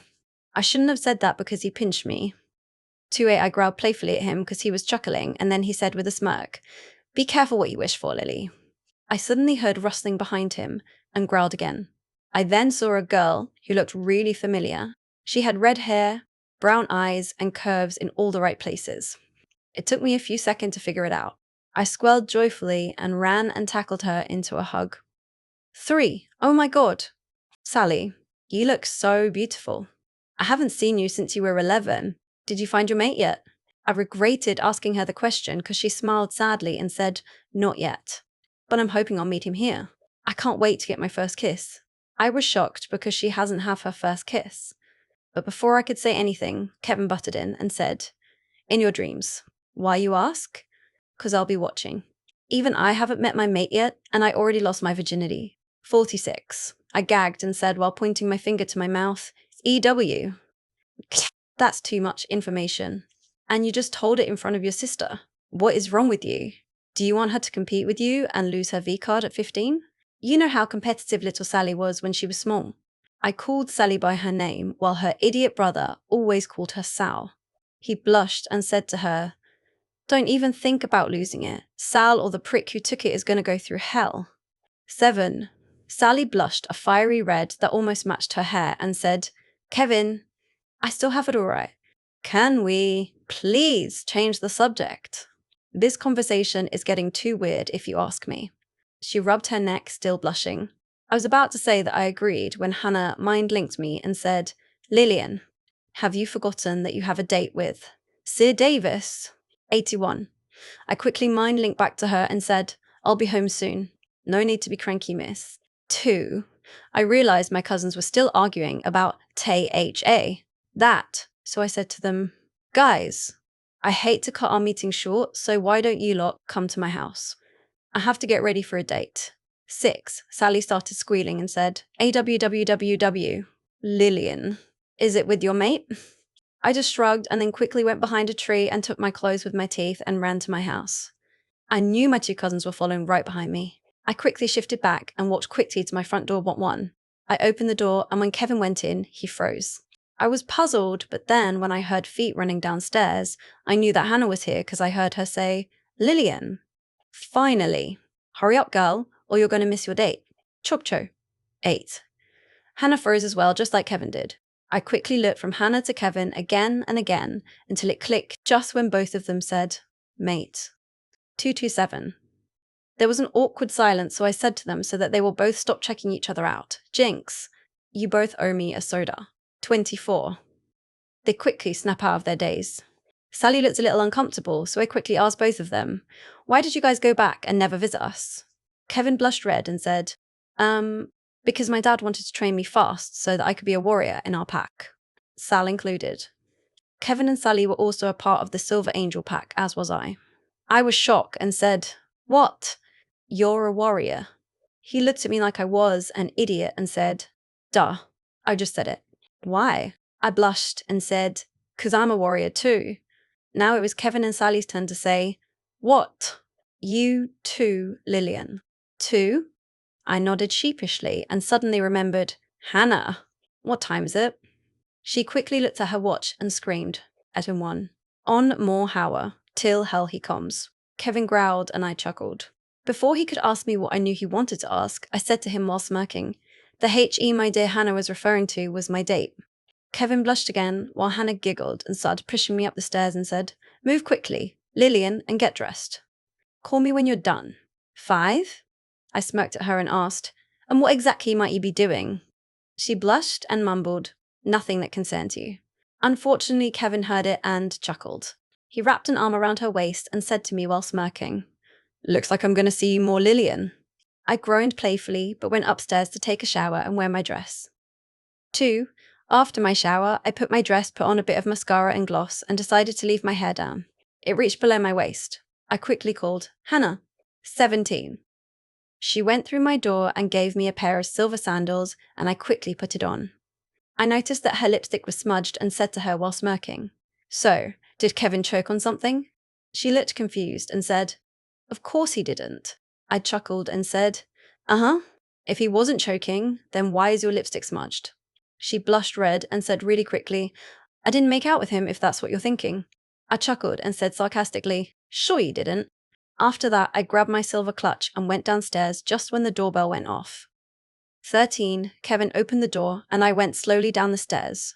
When I reached the bottom of the stairs, Abbott's jaw dropped. Not literally. I smirked at the sight of him. I quickly took a look at what he was wearing. He was wearing a long-sleeve shirt, sleeves rolled just below his elbows, the top button collar opened. He wore a pair of black jeans and black Converse. Damn, I have to admit, he looked hot. 13. He took out his hand and led me to his Ferrari. He opened my door and closed it just when I went in. He went in the car after that and took my hand and kissed my knuckles and said to me, "You look beautiful, my sweet Lillian." 65. I blushed when he said, and quickly looked away. Abbott put his finger under my chin and said, "Don't hide from me, Lillian." I just nodded and blushed even more. He chuckled and started the car. He asked, "You ready to go?" I just shrugged and said, "I guess." 8. Chapter 18. Kevin's POV. I can't believe it. It's little Lily. Well, she's not so little now. I haven't seen her since we were 12-1-12. Flashback. "I'm gonna get you, Lillian," I said playfully. We were playing tag in the woods. Me, Sal, and Lillian were bored at her house, so we decided to play tag. I was running away from Lillian, but she tagged me, so now I'm chasing her too. "You can't get me, you big ape," she said playfully. I growled playfully at her and she squealed. She ran in the woods with Sal and I followed her. "You can run, but you can't hide." I ran, and then I caught Lillian, and we both fell and rolled out of the bush. Sal was laughing hysterically at us because we had leaves and twigs in our hair and clothes. I bet we looked like bush monsters. 1, 2, not 4. Then Sal stopped laughing and said, "Whoa." I looked up at her and saw admiration in her eyes. I was confused. "What? Do you admire looking at us like this?" I asked sarcastically, point 1. Sal just rolled her eyes and said to me, "Would you just get off Lillian and look at this?" I did get off Lillian eventually when she admitted that she finds me attractive. Sal just gagged. I growled playfully at her, and then something caught my eye. Whoa.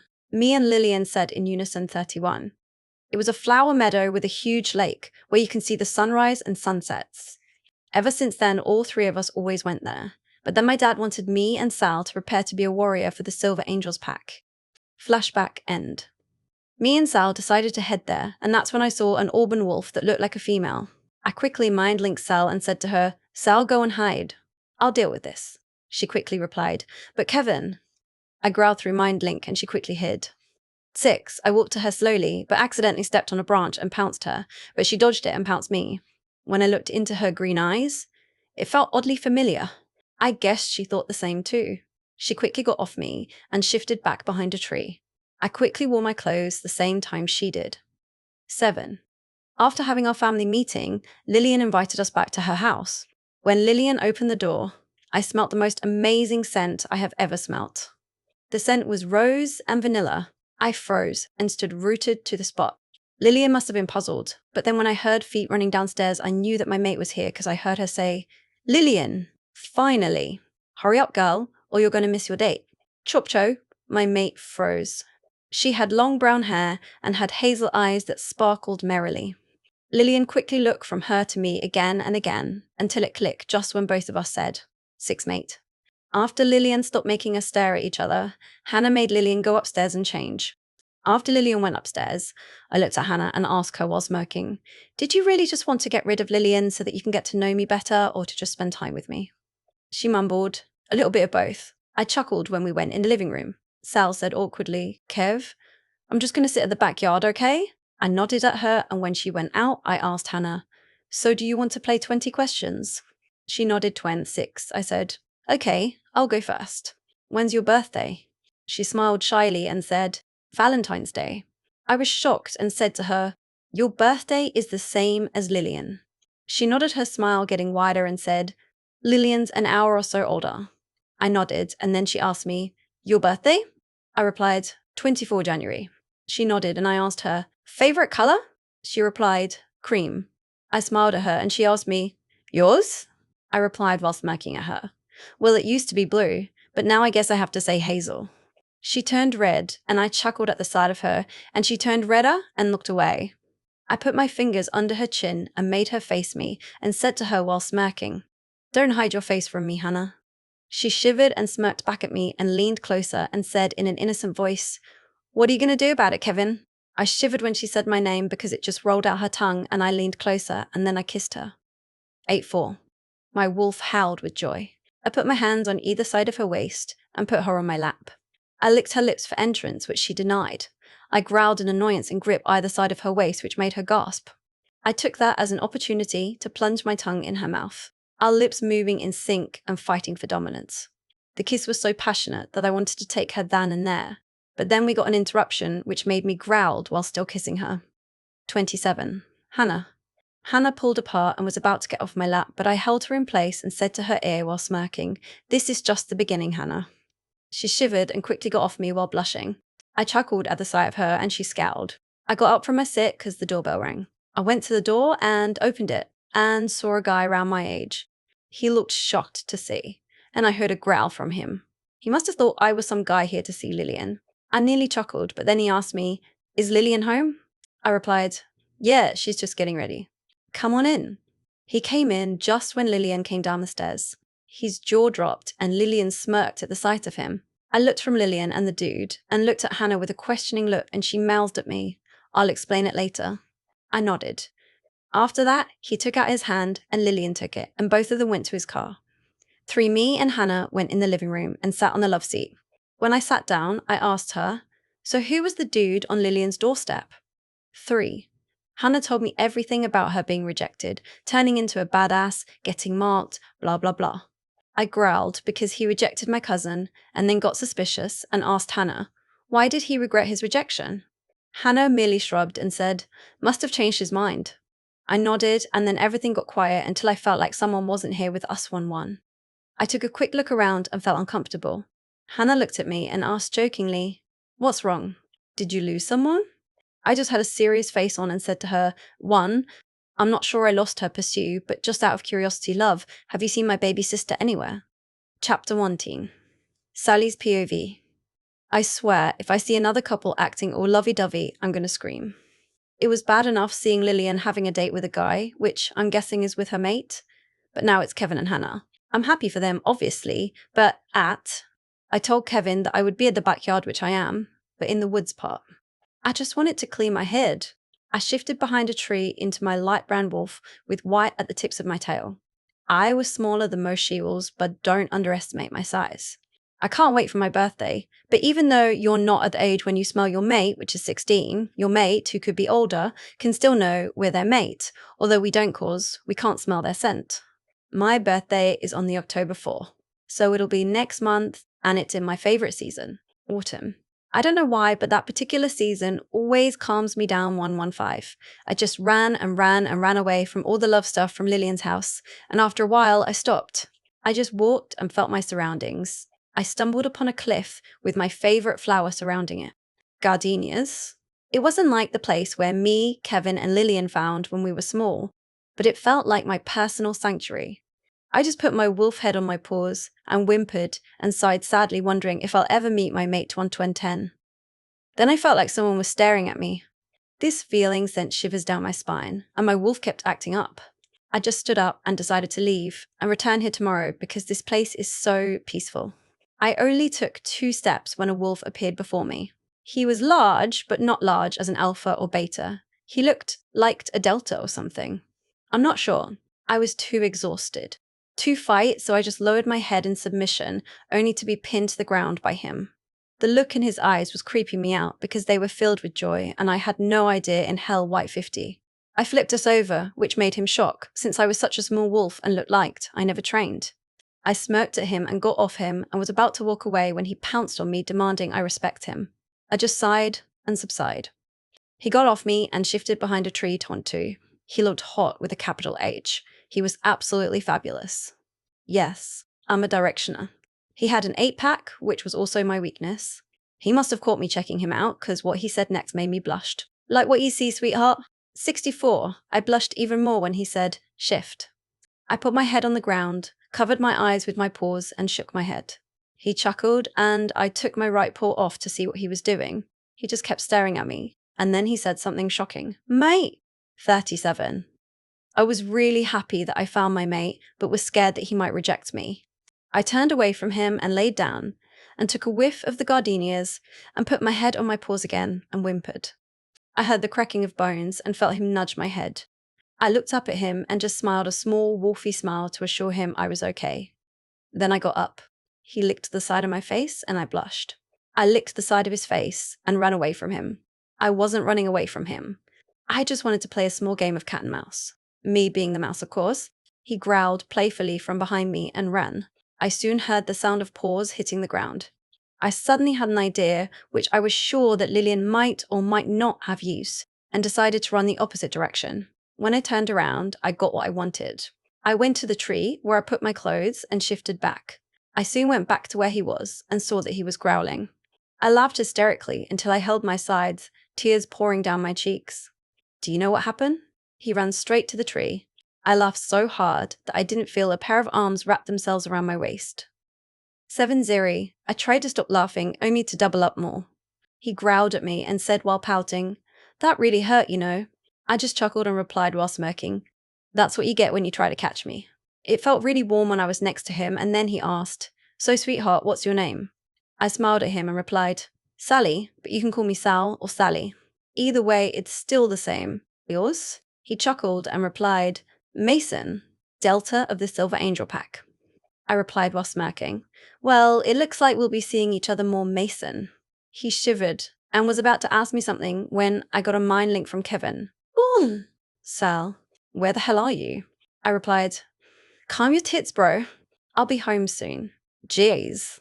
75. I was too busy, mind linking my brother, that I didn't notice Mason saying, "Sal, please answer me." I snapped out of my mind link and smiled at him. "Don't worry, Mason. I was just mind linking Kevin." He growled possessively and put his nose at the crook of my neck and said, "Mine." I chuckled at him, and he looked at me like I had 3 heads, and I said to him while smirking, "Kevin's my brother, mystery." Possessive. He blushed and rubbed the back of his neck and asked me, "What did he want, love?"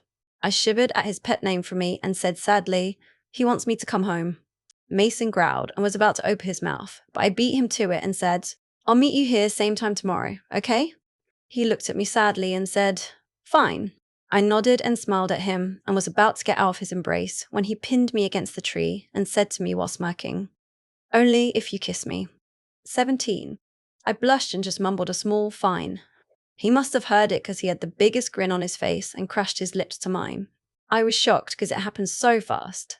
Then suddenly, he licked my bottom lip asking for entrance, which I denied. He tried it again and I smirked, which made him growl in annoyance and grip my hip, which made me gasp, and he took that as an opportunity to plunge his tongue in my mouth. The kiss was getting hot until I heard a growl. Chapter 20. Sal's POV. Mason pulled away from the kiss and covered me protectively and growled.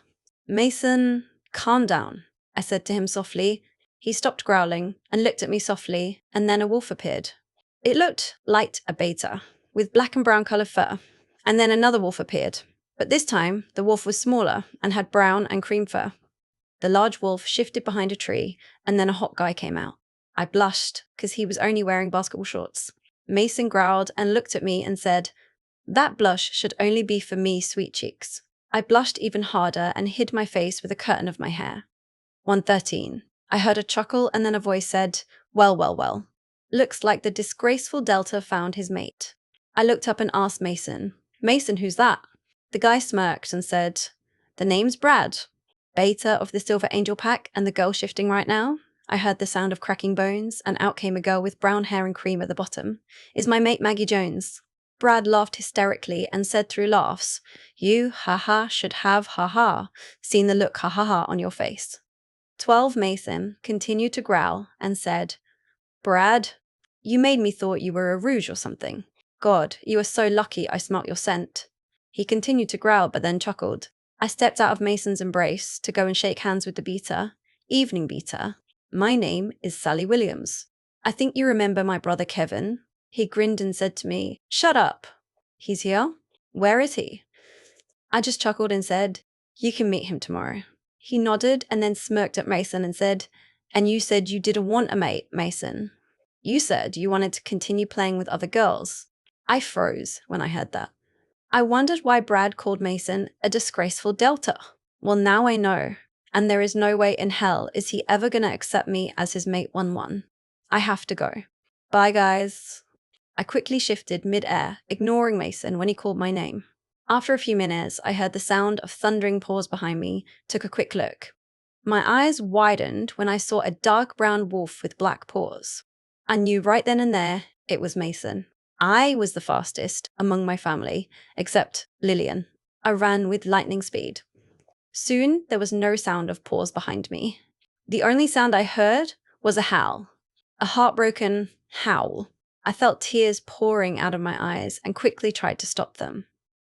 39 Lillian's house soon came into view, and what I saw on the front porch almost made me barf.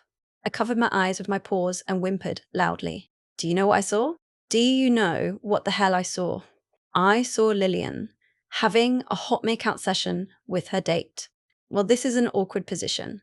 Lillian must have heard my whimper and said, "Oh, my God. Essay, Solly?" I just nodded, still covering my eyes. Plus. She asked me, "Sally, do you have any clothes?" I shook my head, refusing to look at her. I heard her go in the house and heard her dump some clothes in front of me. I quickly took them without looking at her and changed into the t-shirt and sweatpants. When I came out, I covered my eyes and said what I have been wanting to say when I saw her making out. My eyes. My poor virgin eyes. Oh man, Lillian. I can't even look at you without seeing that diphthong shove his tongue down your throat. 27? I heard a growl and a nervous chuckle, and then, "Sal, where the hell have you been?"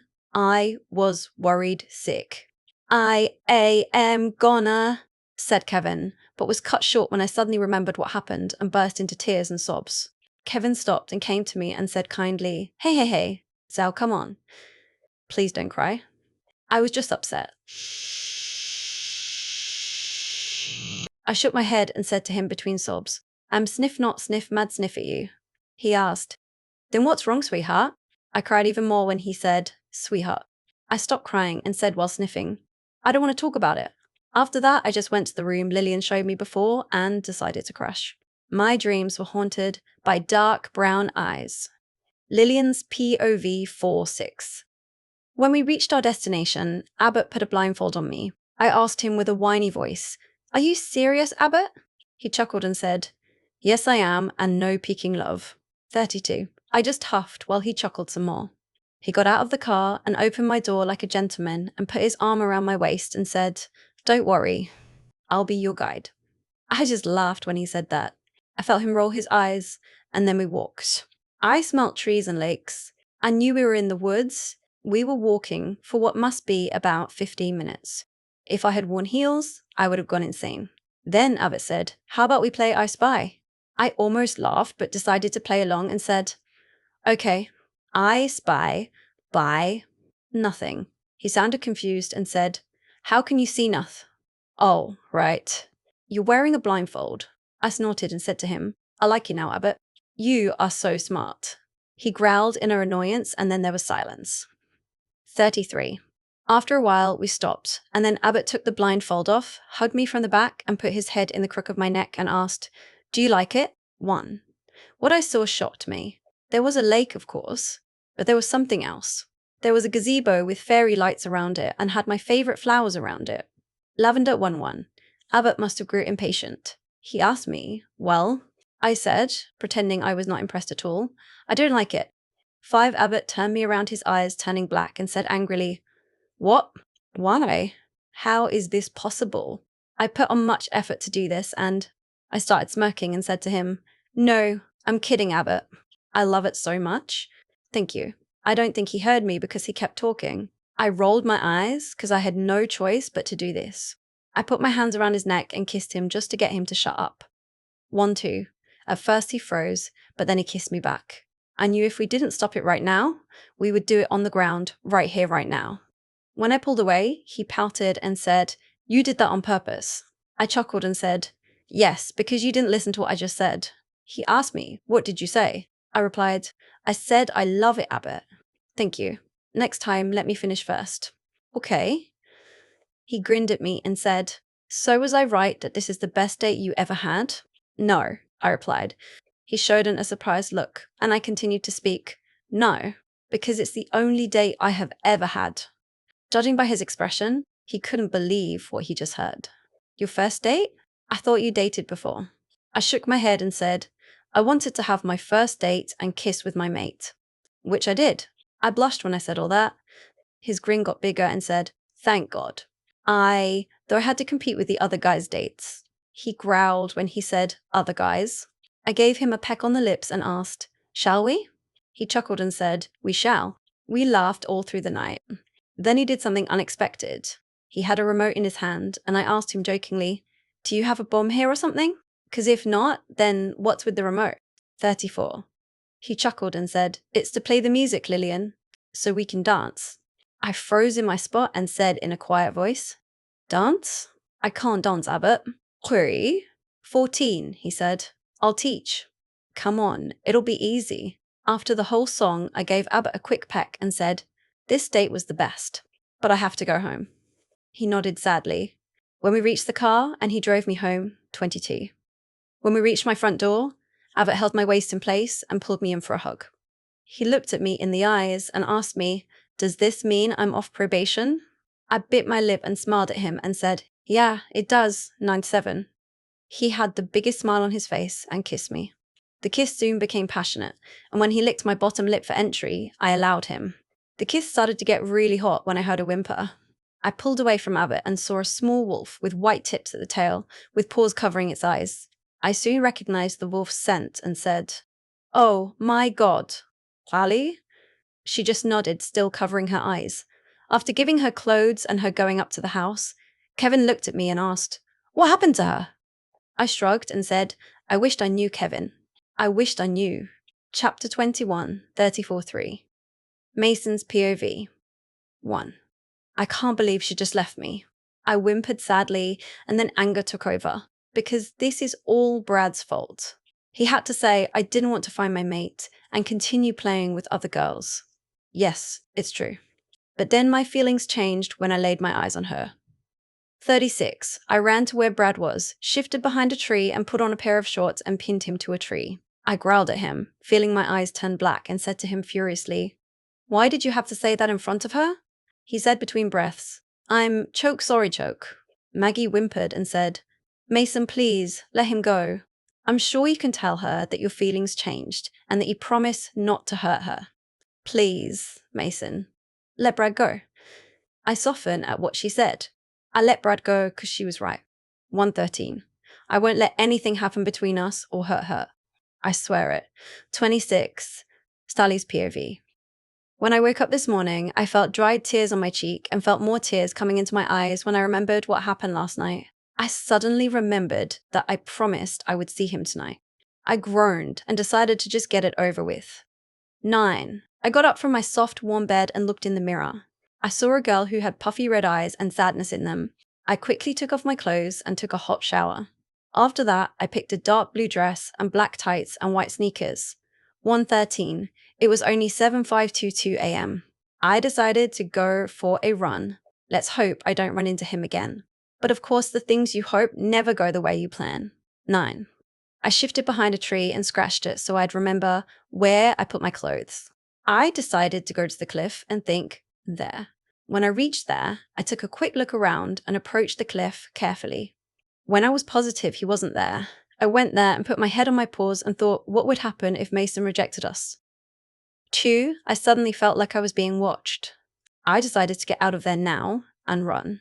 But when I only took a few steps, he just had to appeared. I refused, took up Mason in the eyes, so I just looked at my paws. He whimpered and approached me and nudged me with his snout. I backed away from him and shook my head and whimpered back and ran past him. As I ran, I heard him whimper loudly and howled. I tried to control my tears so that I wouldn't cry, which worked a bit. When I arrived at Lillian's house, I shifted at the tree my clothes were and wore them. After that, my stomach growled and I decided to have some cereal. 113. When I went inside, everyone was in the family room, including Hannah. I went straight in the kitchen, poured myself a bowl of cereal, and went to sit with the others while watching SpongeBob Square, Pants 47. I mumbled, "Morning, guys." They greeted back, and then Lillian said, "Good you're here. Now hurry and eat up your food, 'cause we are going to go shopping." 6. Me and Kevin nearly choked on our breakfast and said while coughing, "Shopping." Lillian's POV3. Then Kevin said, "Okay, who the hell are you and what have you done to my cousin?" I chuckled and said, "Chill, Kev. Me and Hannah just want to buy our prom dresses for tomorrow night and suggested that we couldn't leave Sally home alone." 3. Sally groaned and said, "You know I hate shopping." Who would love shopping anyway? Hannah smiled sheepishly, and both of them turned to look at her while she said defensively, "What? It's really hard to look this good, all right, and I can't believe you both hate shopping. What's so bad about it?" Me and Sally groaned and said together, "Everything." Hannah just growled and said under her breath, "The things I do to get beautiful." Sally groaned and said, "Fine, I'll go, but none of those disgusting short stuff, all right?" 60. Me and Sally agreed wholeheartedly on that we don't want those stuff. Hannah just groaned but agreed. And now we're at the mall, and boy is it boring. I groaned and said, "Can we please just buy a dress and go to the food court, Hannah?" She turned sharply at me and said, "What? L-I-L-I, Anne, Rod." Rig usez, if you say that again, I'll knock your head. I just raised my hands in surrender and gave Sally an I-tried look and shrugged. After 4 more stores, me and Sally hoped that this last store will be where our dresses might be. And guess what? They were. I did a silent, happy dance in my head and said ecstatically, "Finally!" The first dress we found was for Hannah. It was a cream colour floor dress and it had a strap on the right, and boy will Kevin want to rip her out of that dress. 49. The next one was Sally. Since she was a redhead, we decided a black and red dress that was strapless, mid-thigh, had a sweetheart line coloured in red, and the rest of the dress was black and flared out at the bottom. 22. My one was, of course, my favourite. Mine was a purple-black dress, strapless, had a small bow that was on my left waist, was tight at the top, flared at the bottom and mid-thigh. Hannah didn't need shoes, because she already has a perfect pair at home. Mind you, she always says that about every shoe. 6. After we ate at the food court, we decided to head home, and then I announced, "Guys, we better change into something more suitable, because we're going to be having a new member." They all turned to look at me and asked a lot of questions, so I explained to Kevin, Hannah and Sally how I found the Rouge 111. All of them quickly changed, while I just sat there not bothering, and then all of them came down fresh and raring to go. We all drove there, just in time to see the Alpha announcing to the pack that we were having a new member and blah blah blah. Do you, Maggie Jones, accept to respect honor, and help your pack members of the Silver Angel Pack. When he said that, I snapped out of my daze and got excited, and when she said, I do, I nearly squealed on 7. Then the alpha announced, all right now, why don't you lot go have fun while us adults eat somewhere else? All of us chuckled and went to the teenage area. After an hour or more, I have no idea. I was just sitting and being alone, listening to a song. Then Hannah arrived and said, hey Lillian, this song is so your personality. Come on, let's dance. I was about to protest, but what the heck? I grabbed Hannah's wrist and pulled her to the dance floor and danced all night or until the whole song ended. I didn't see where Sally was and thought maybe she was getting refreshed somewhere. So we stayed up all night and jumped around. I didn't really drink because I despise it. After the party, we all went back to my place and crashed until midday. Chapter 22.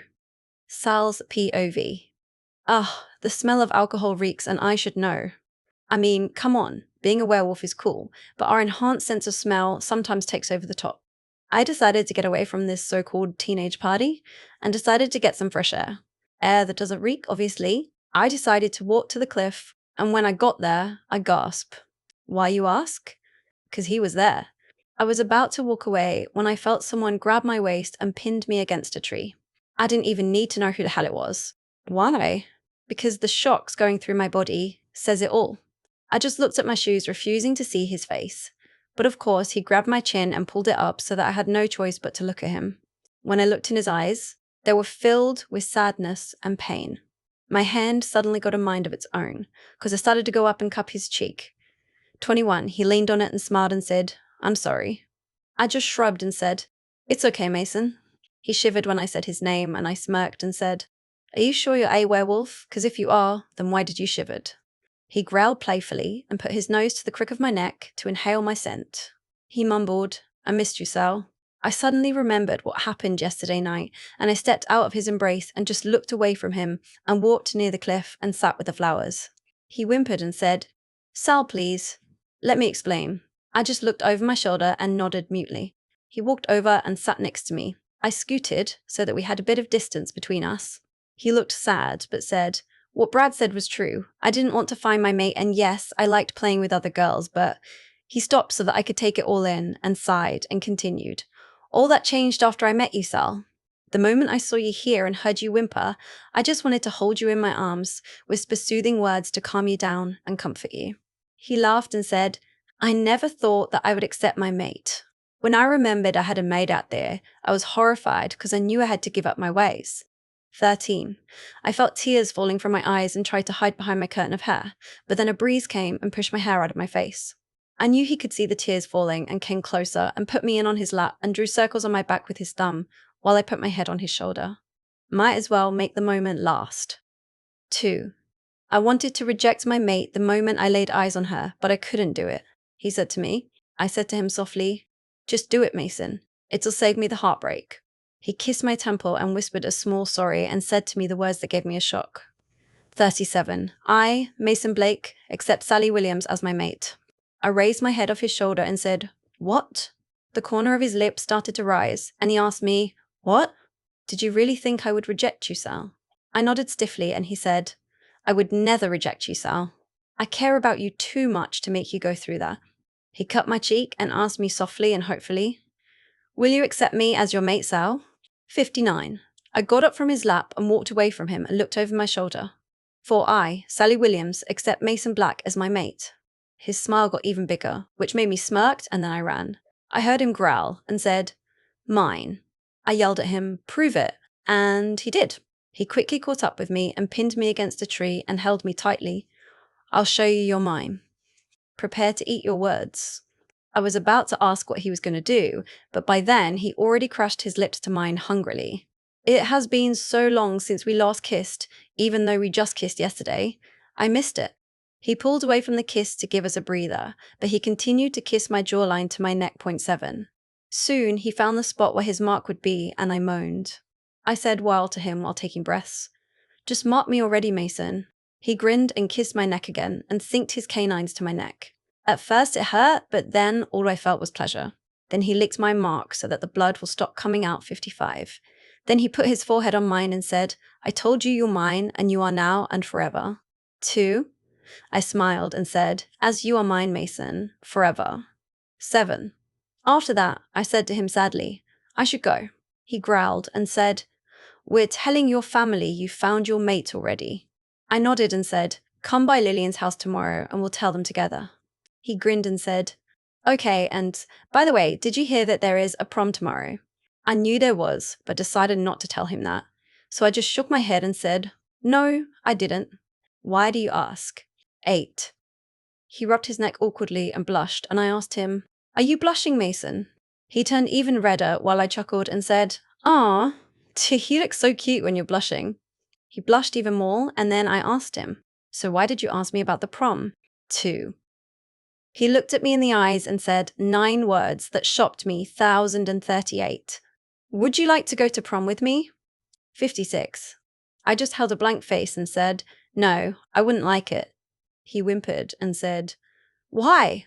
"Please, Sal, please. I promise the—" I cut him off and grinned at him and said, "I would absolutely love it."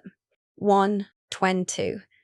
He looked shocked, but then he grinned at me and crashed his lips to mine.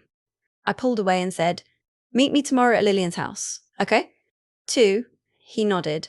I said to him, "I really better go, Mason. Kevin might be looking for me." He looked at me sadly and I said to him, "We'll see each other tomorrow and at prom." He smiled and let me go.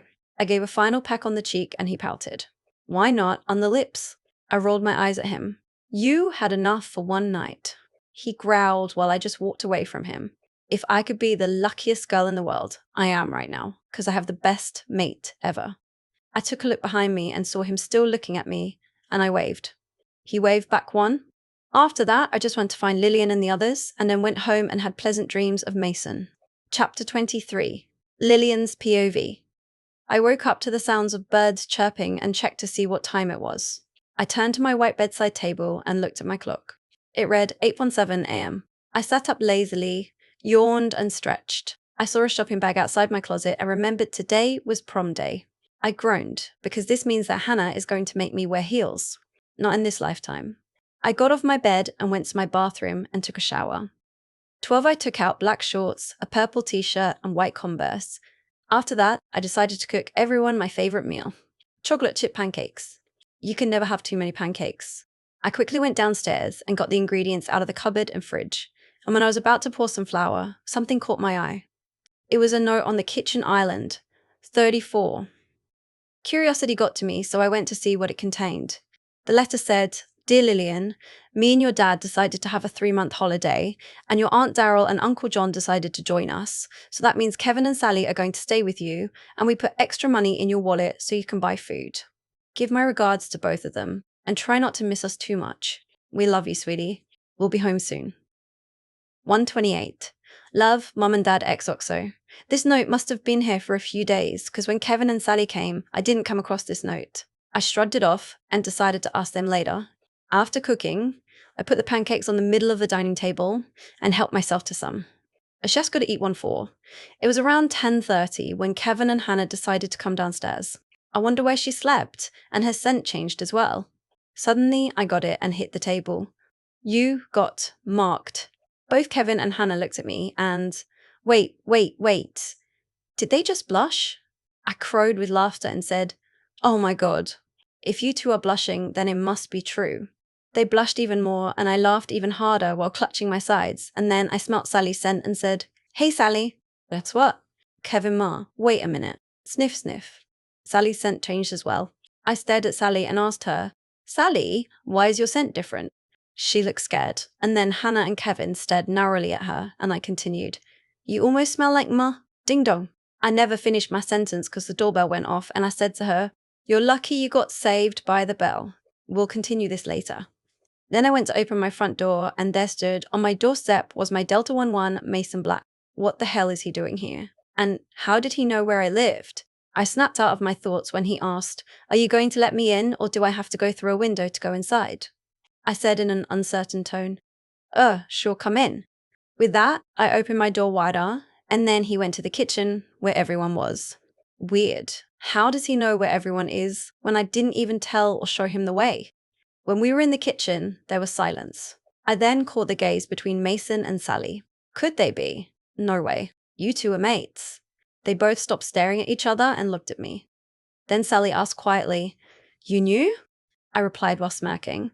Yes, because you two lovebirds were staring at each other like there was no one else in the room. Anyway, C. Congratulations. And I suppose you marked her as well, Mason? He blushed. Whoa, the Mason Black just blushed. Man, this just keeps getting better and better. I was about to say something when you did what to my sister. And if you're thinking she's going to be moving in with you, then you thought wrong. Mason growled and was about to pounce on Kevin when Sally said, Mason, calm down. She walked over to him and wrapped her arms around his waist and hugged him tightly. Mason sniffed her hair, trying to calm his wolf down. When he calmed down, she untangled herself from him and smiled encouragingly at him and then turned to Kevin and glared at him. Kevin! You will not disrespect your Delta and my mate. I get you're protective, but you promised Mom, Dad, and me. He laughed bitterly and said, Promised what? Sally looked straight at him in the eye and said calmly, that if and when my mate comes, or yours, we will move in with them. Kevin laughed and said, You have no proof that I said any of that crap full of shit. Then Sally smirked and said while crossing her arms over chest, Want to bet? Kevin smirked back at her and said, Yes, I would. If you win, you get to move in with your mate with my blessing. But if you don't, then say goodbye to him. 20? Sally stepped forward and said, Deal. Everyone heard he said it right? We all nodded, and then Sally took out her phone and played us a recording, her smirk growing larger by the minute. Kevin, swear and promise that you will allow Sally to move in with her mate and not go against it. That was Uncle John's voice, and then Kevin's voice was next. I promise. Then Aunt Darryl said, Got that all on recording, sweetie. Then Sally said, Yep. That was the end of the recording, and Sally put her phone back in her pocket and said to Kevin, Believe I have proof now? Kevin just stared at her, and then after a few minutes he said, I'm sorry, Sal. I was just looking out for you, and yes, you can move in with your mate. Kevin smiled sincerely, but his eyes had sadness in them. Sally had tears in her eyes and said to Mason, Can I move in tomorrow? I want to spend one last time with my ape of a brother. Mason smiled and said, Yeah, I gotta go. But I'll pick you up later, okay? She nodded and pecked his lips, and with that, Mason left one too. I turned to Sally. When did you get marked? She blushed and said, Last night. I squealed and went to hug her. After that, I pushed her at arm's length and asked her suspiciously, What did Mason mean by picking you up later? Sally said quietly, He's taking me to prom. Me and Hannah squealed while Kevin covered his ears and groaned, Ugh, like you girls couldn't get any louder. We chuckled, and then we spent the whole afternoon wondering what was going to happen at prom, and then we had an hour to go 15. Hannah said, All right, battle stations, people. Time to show them how to work a dress. We chuckled and went to my room because Kevin wanted to change as well. Twint 2. We all wore our dresses. Hannah had put a bit more makeup, but it wasn't noticeable, and wore beige stilettos. Sally wore light makeup like me and wore black ballet flats so it's now, for the piece of my dress. I wore light makeup. Wore fishnet tights that will make me look badass and black combat boots with a black glove on my right hand that doesn't cover my fingers. I swear I look like a badass with my outfit 2003. After that, all of us, except Sally, because she went with Mason, went to my white beast and I drove. When we reached the woods where the prom was, everyone stared at me. I smirked and thought, 9. This is going to be a fun night. The party is now in full swing, and someone put a karaoke machine on the stage for fun. I might try that out later. Then I needed to get a breather and decided to walk where the pond was. I was about to reach there when I heard a voice say, Abbott, are you going to stop trying to break Lillian?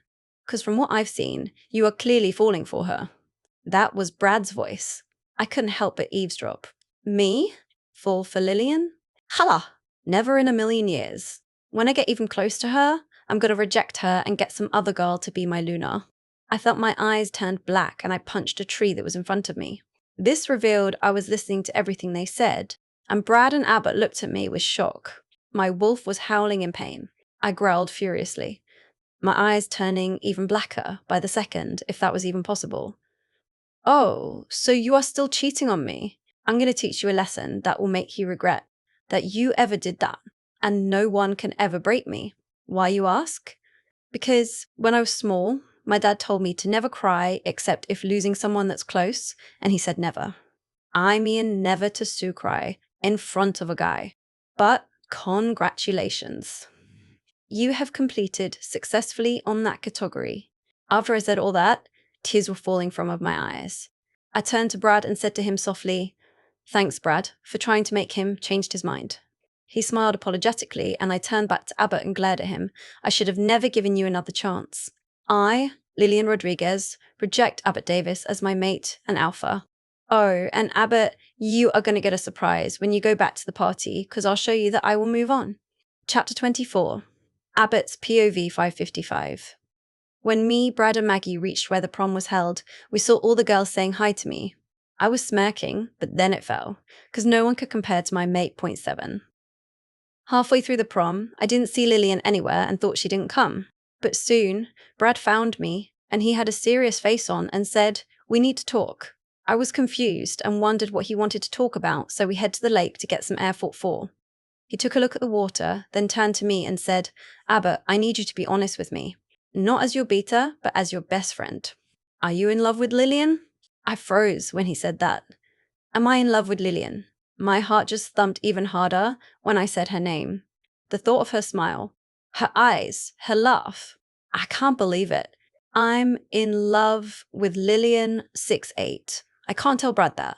He'll just rub it in my face and say, "I told you so." I decided to tell Lillian my true feelings after the dance and lie to Brad. I said to him, "Dude, I told you I just want to break her, and no, I am not in love with her."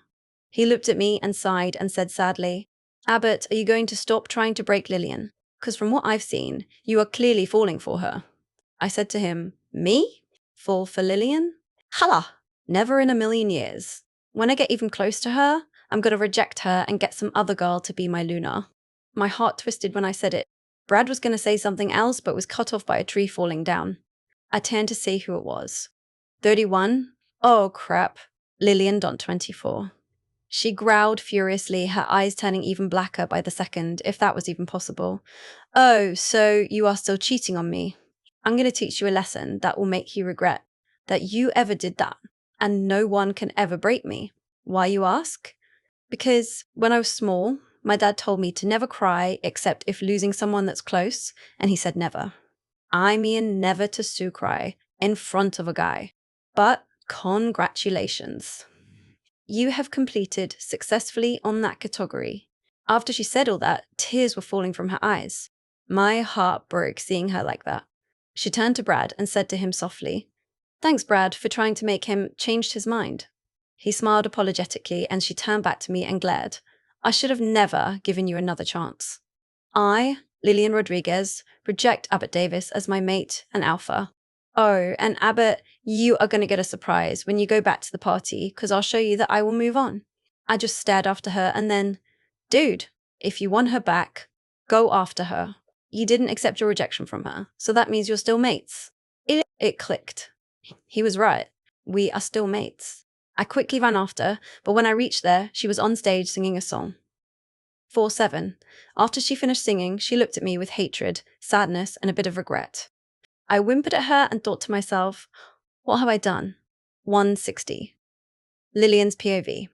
After the prom, me, Kevin, Hannah, and Sally went home and decided to have a family night since it was Sally's last night here, because she moves in with Mason tomorrow. We played Xbox, which was Dance Central, and let me tell you, we sure can boogie. Then we watched The Nanny. Hannah wanted to watch some sappy movie, but it was 3 against 1, so she pouted. But when we put in the CD, she was laughing her eyes out. Literally. Tears were pouring down on either side of her cheeks when she saw Fran shaving Mr. Sheffield at the wrong place, which was his chin. He had to get his appendix out, so I guess you know where she had to shave. Yuch all ate, but still funny. Then we all crashed at the family room. And wouldn't you know it, it was already morning, and it was around 10-something when Mason came through our front door and said, "Rise and shine, sleeping beauties." We all groaned and burrowed deeper into our blankets, only to be woken up by Sally's shriek. "Put me down. Yo, you are so dead." "When I get my hands around your throat," yelled Sally angrily when Mason pulled her over her shoulder, while I yawned and stretched and said to him while smirking, "Shouldn't have done that. Mates or not, no one disturbs her sleep. Believe me." I woke her up by jumping on her bed at around 8 in the morning to greet her happy birthday, only to have her push me to the ground, and broke my left wrist for 3 weeks.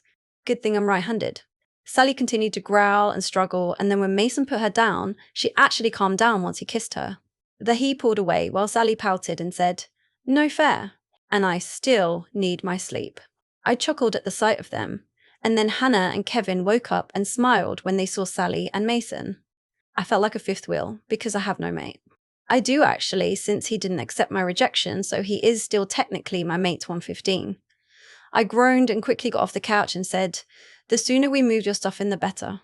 And no, it doesn't mean I hate you, Sally. I just don't want to stay in the pack house for too long.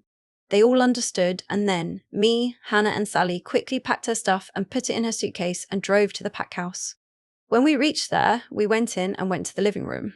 Since it was a school day and the pack members are not at home, it was quiet, so me, Kevin, and Hannah decided to hide beside the door and turn off the lights.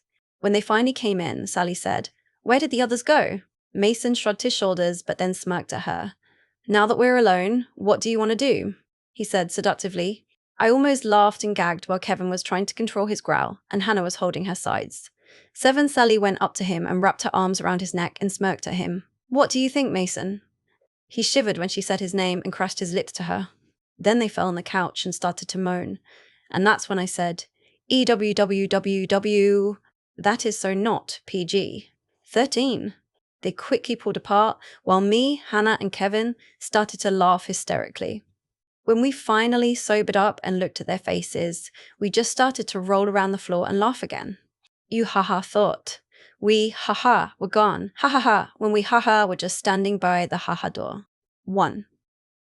When we stopped laughing and looked at their faces, Sally was tomato red, while Mason was glaring at us and was red. I smirked at them and said, "Keep it in your pants, lovebirds." They blushed even redder and glared at us even more. "We wouldn't have done it if you were here," said Mason angrily.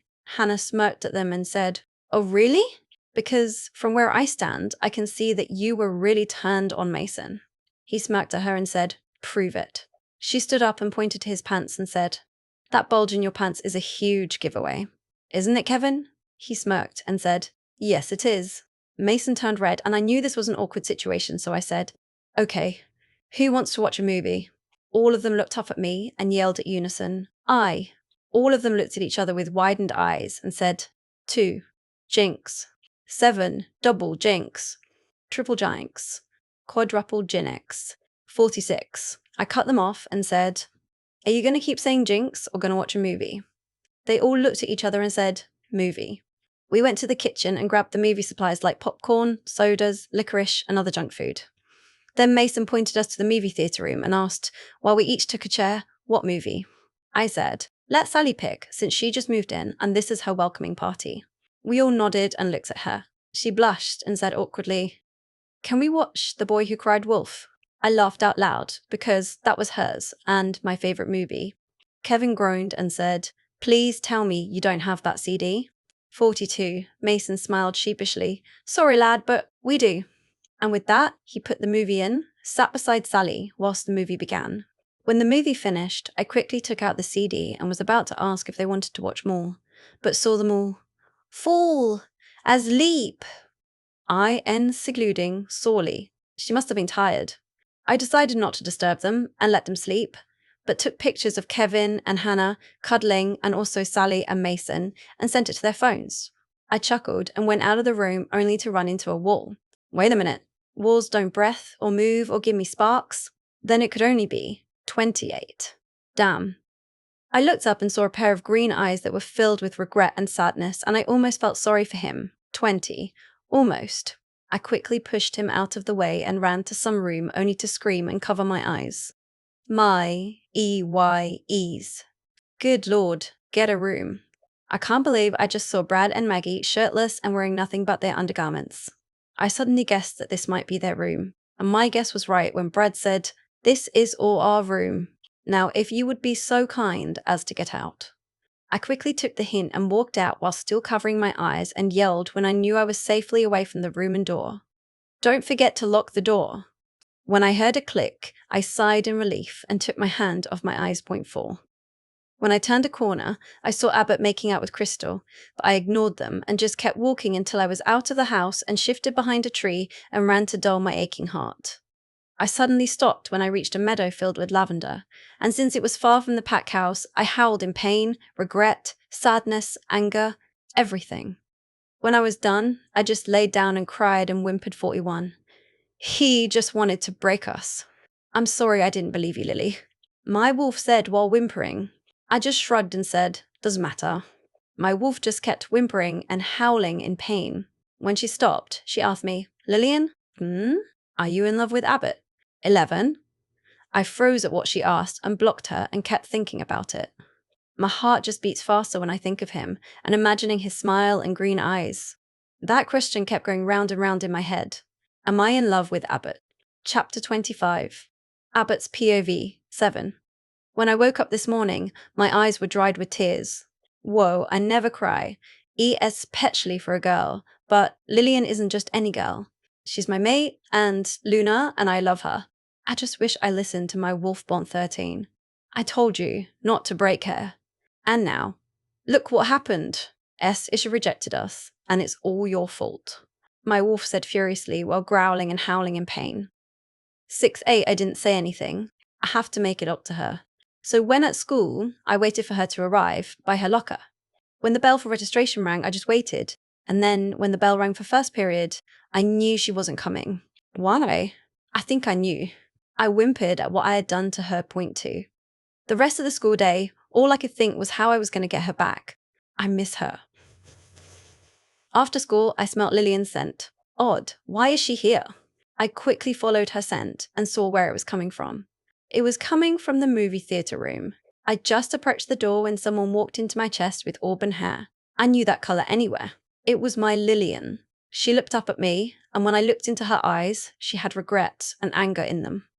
I was about to say something to her when she quickly pushed me out of the way and ran to some room only to scream, "My EYEs! Good Lord, get a room." I quickly ran, and then I heard a voice say, "This is all room. Now, if you would be so kind as to get out." I realised it was Brad. Boy, that must have been awkward. Then Lillian said, "Don't forget to lock the door." When I almost reached her, Crystal grabbed me and lip-locked my lips. God, she was getting on my nerves.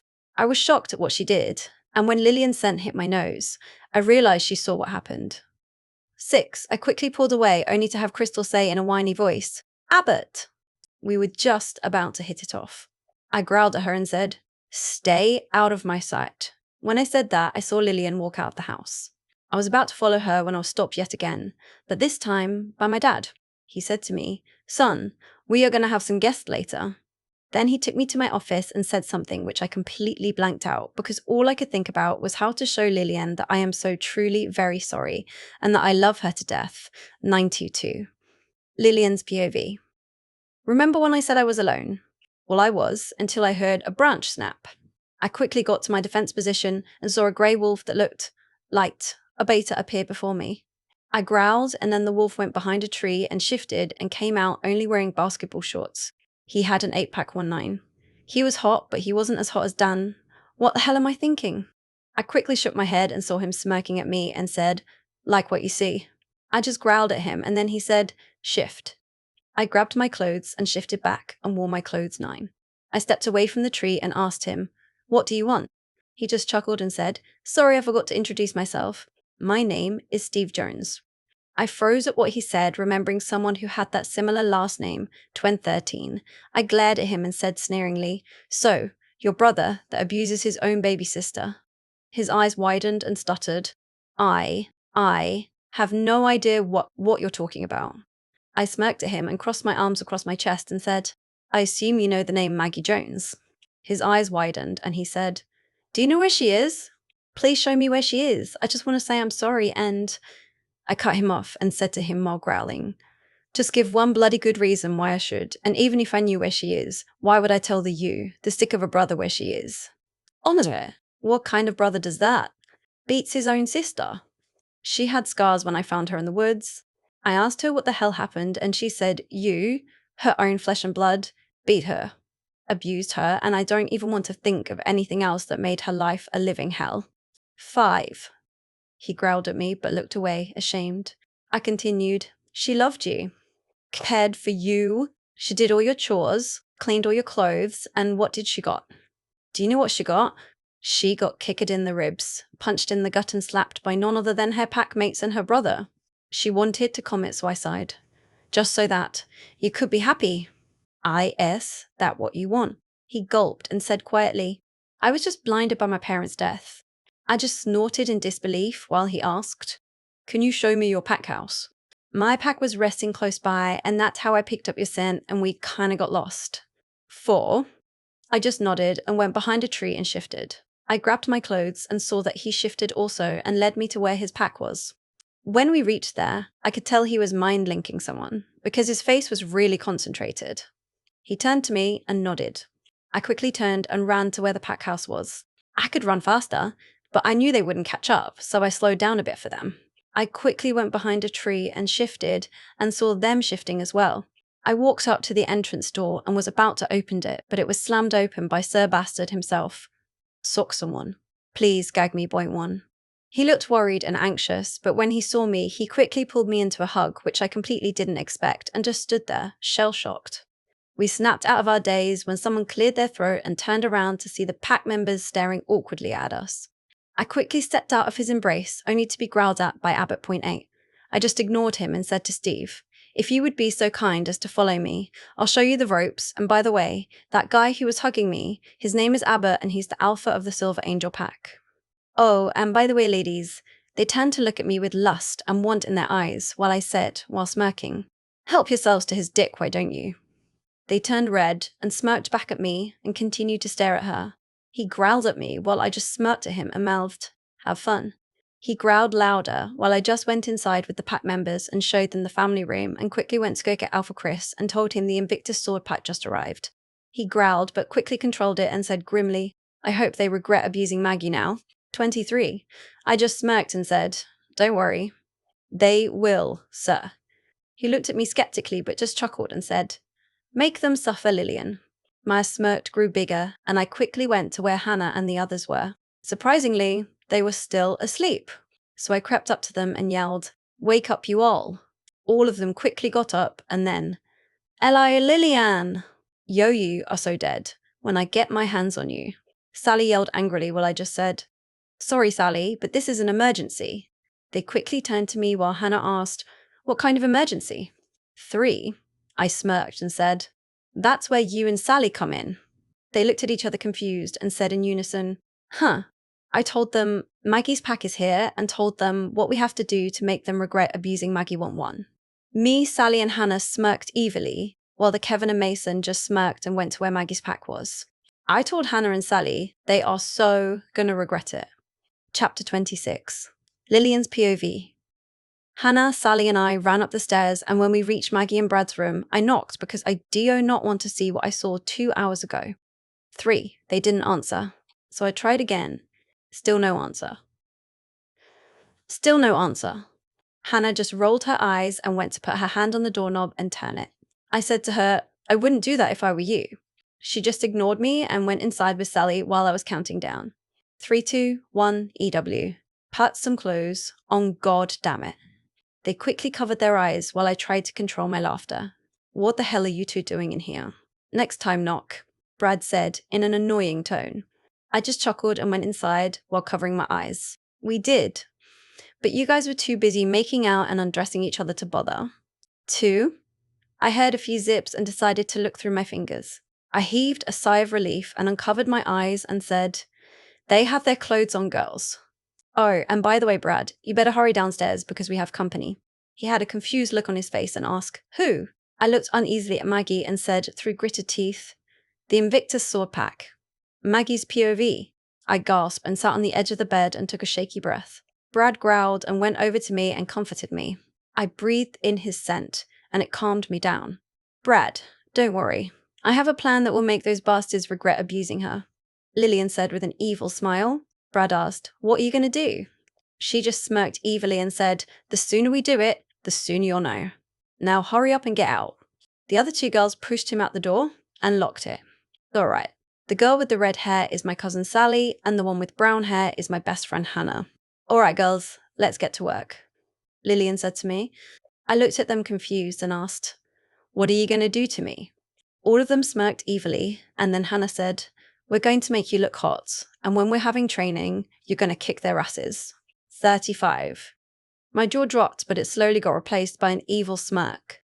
Let's do this. Lillian quickly pushed me in the bathroom while they searched for clothes. When I came out of the shower, I quickly put my robe around. As soon as I came out of the bathroom, Sally pushed me in the closet and said the outfit she picked out for me is in there. When I saw the outfit, my jaw dropped. Sally picked out a black pleated miniskirt and a white polo shirt with black tights. The shoe she picked was a pair of black Doc Martens. I quickly put them on and looked at my reflection. Damn, did I look hot! I quickly walked out of the closet and was pulled by Hannah and dragged me to the dressing table. 6'9". She didn't put much, just a little bit of blush, lipstick, eyeliner, and mascara. Lillian brushed my hair and left it fall on my back. Then when all of them looked at me, they started grinning evilly. Then Sally said, make them pay Maggie. 11. I smirked and all of us walked out of the door to head where the pack was. Fortunately, the pack was still at the foyer, and that made me give a grand entrance. Hannah, Lillian, and Sally walked first. I was really nervous, but I knew I had to. This is my revenge for abusing me all those years ago. 1-1. I walked down casually, and everyone turned to look at me. I saw Brad, and he had desire in his eyes. Damn, that guy is my weakness. But I love him all the same. We haven't said those words to each other yet, but I knew I already love him. Then I got a mind link from him. Maggie, I'm not comfortable with seeing you wearing like that. It makes me want to just take you right now. I blushed, and when I looked at him, he had a smirk on his face and walked over to me and wrapped his arm on my waist. 0.5. I heard a growl, and then a voice said, get your hands off my sister. I turned to where my idiot of a brother and smirked at him and said, nice to see you too. Steve and I see you've met my mate Brad, the beta of this pack. Fool. His jaw dropped and said while stuttering, a mate? Chapter 27. Maggie's POV. I just smirked at him and said, yes, mate, and all of you must be tired, so we're going to start training in half an hour. All of them groaned but didn't move. If you all don't change and head outside, you lot are going to do 800 push-ups and sit-ups. Oh, and by the way, guys. They stared at me suspiciously while I smirked and said, I'm your pack trainer now, bastards. 52. Lillian's POV. The looks on their faces when Maggie announced she was their pack trainer was priceless. Our pack are also going to train with them, so this is going to be good 5. Hannah, Sally, Maggie, and I went to her and Brad's room to change clothes. Brad is changing in Abbott's room. Yes, I still hate him. Anyway, we quickly changed into sweatpants and a tank top and went outside. 7 good news is, both packs were punctual. Bad news is, a girl from the Invictus Swords pack wasn't there. Maggie and I decided to give her 5 minutes to get over here, or else. The 5 minutes flew by, and still she hasn't appeared. Tonu, so I looked at Maggie and nodded. She smirked and went inside to find her. I heard the sounds of screaming of protest coming from inside. When both of them appeared, the girl was dragged by her hair. She was wearing a mini skirt and a tank top with no bra. 6. Okay, seriously, who doesn't wear a bra underneath their tank top? I just shook my head and gave my pack to do 500 laps around the lake in human form. 0.61. I was about to join them when I heard, what are you doing? You ruined my hair. There is no way. Am I going to train looking like you? I turned just in time to see Maggie grabbing her neck and throwing her to the tree next to her. 0.1. She shouldn't have said that. 37. Maggie's POV. When I turned my back onto her, I heard the sound of cracking bones and growling coming closer. I got out of the way just in time to see her hit faceplant on the ground. Lillian taught me how to sense things when they're coming. 0.6. Thank you, Lillian. 0.3. When I turned, I saw a normal-sized wolf in front of me. I said, tisk, tisk, tisk. You shouldn't have done that. I quickly grabbed her neck and pinned her on the ground. I didn't shift into my wolf. She whimpered and shifted back into her naked human form and said, Steve, she's hurting me. Punish her. 17. I smirked at her and said, actually, it is I who should be punishing you for framing me because of the scratch on the side of Steve's Audi, which actually you did.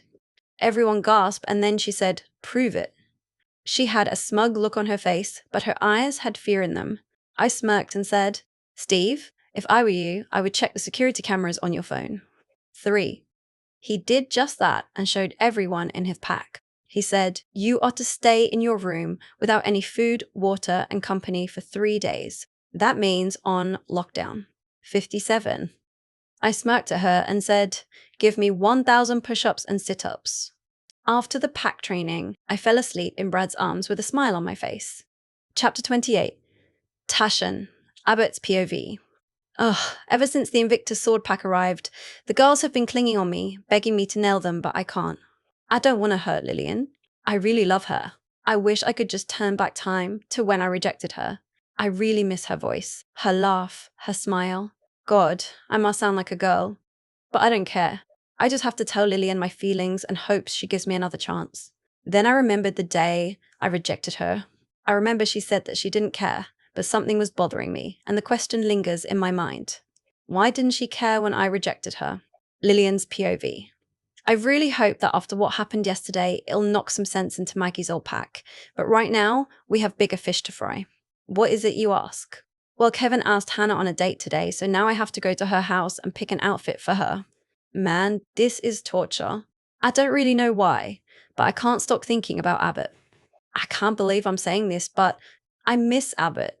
Yes, it's true, and yes, I'm in love with him as well. But what he did is unforgivable. Anyway, back to picking an outfit. We have been here for 2 hours, and still she can't decide.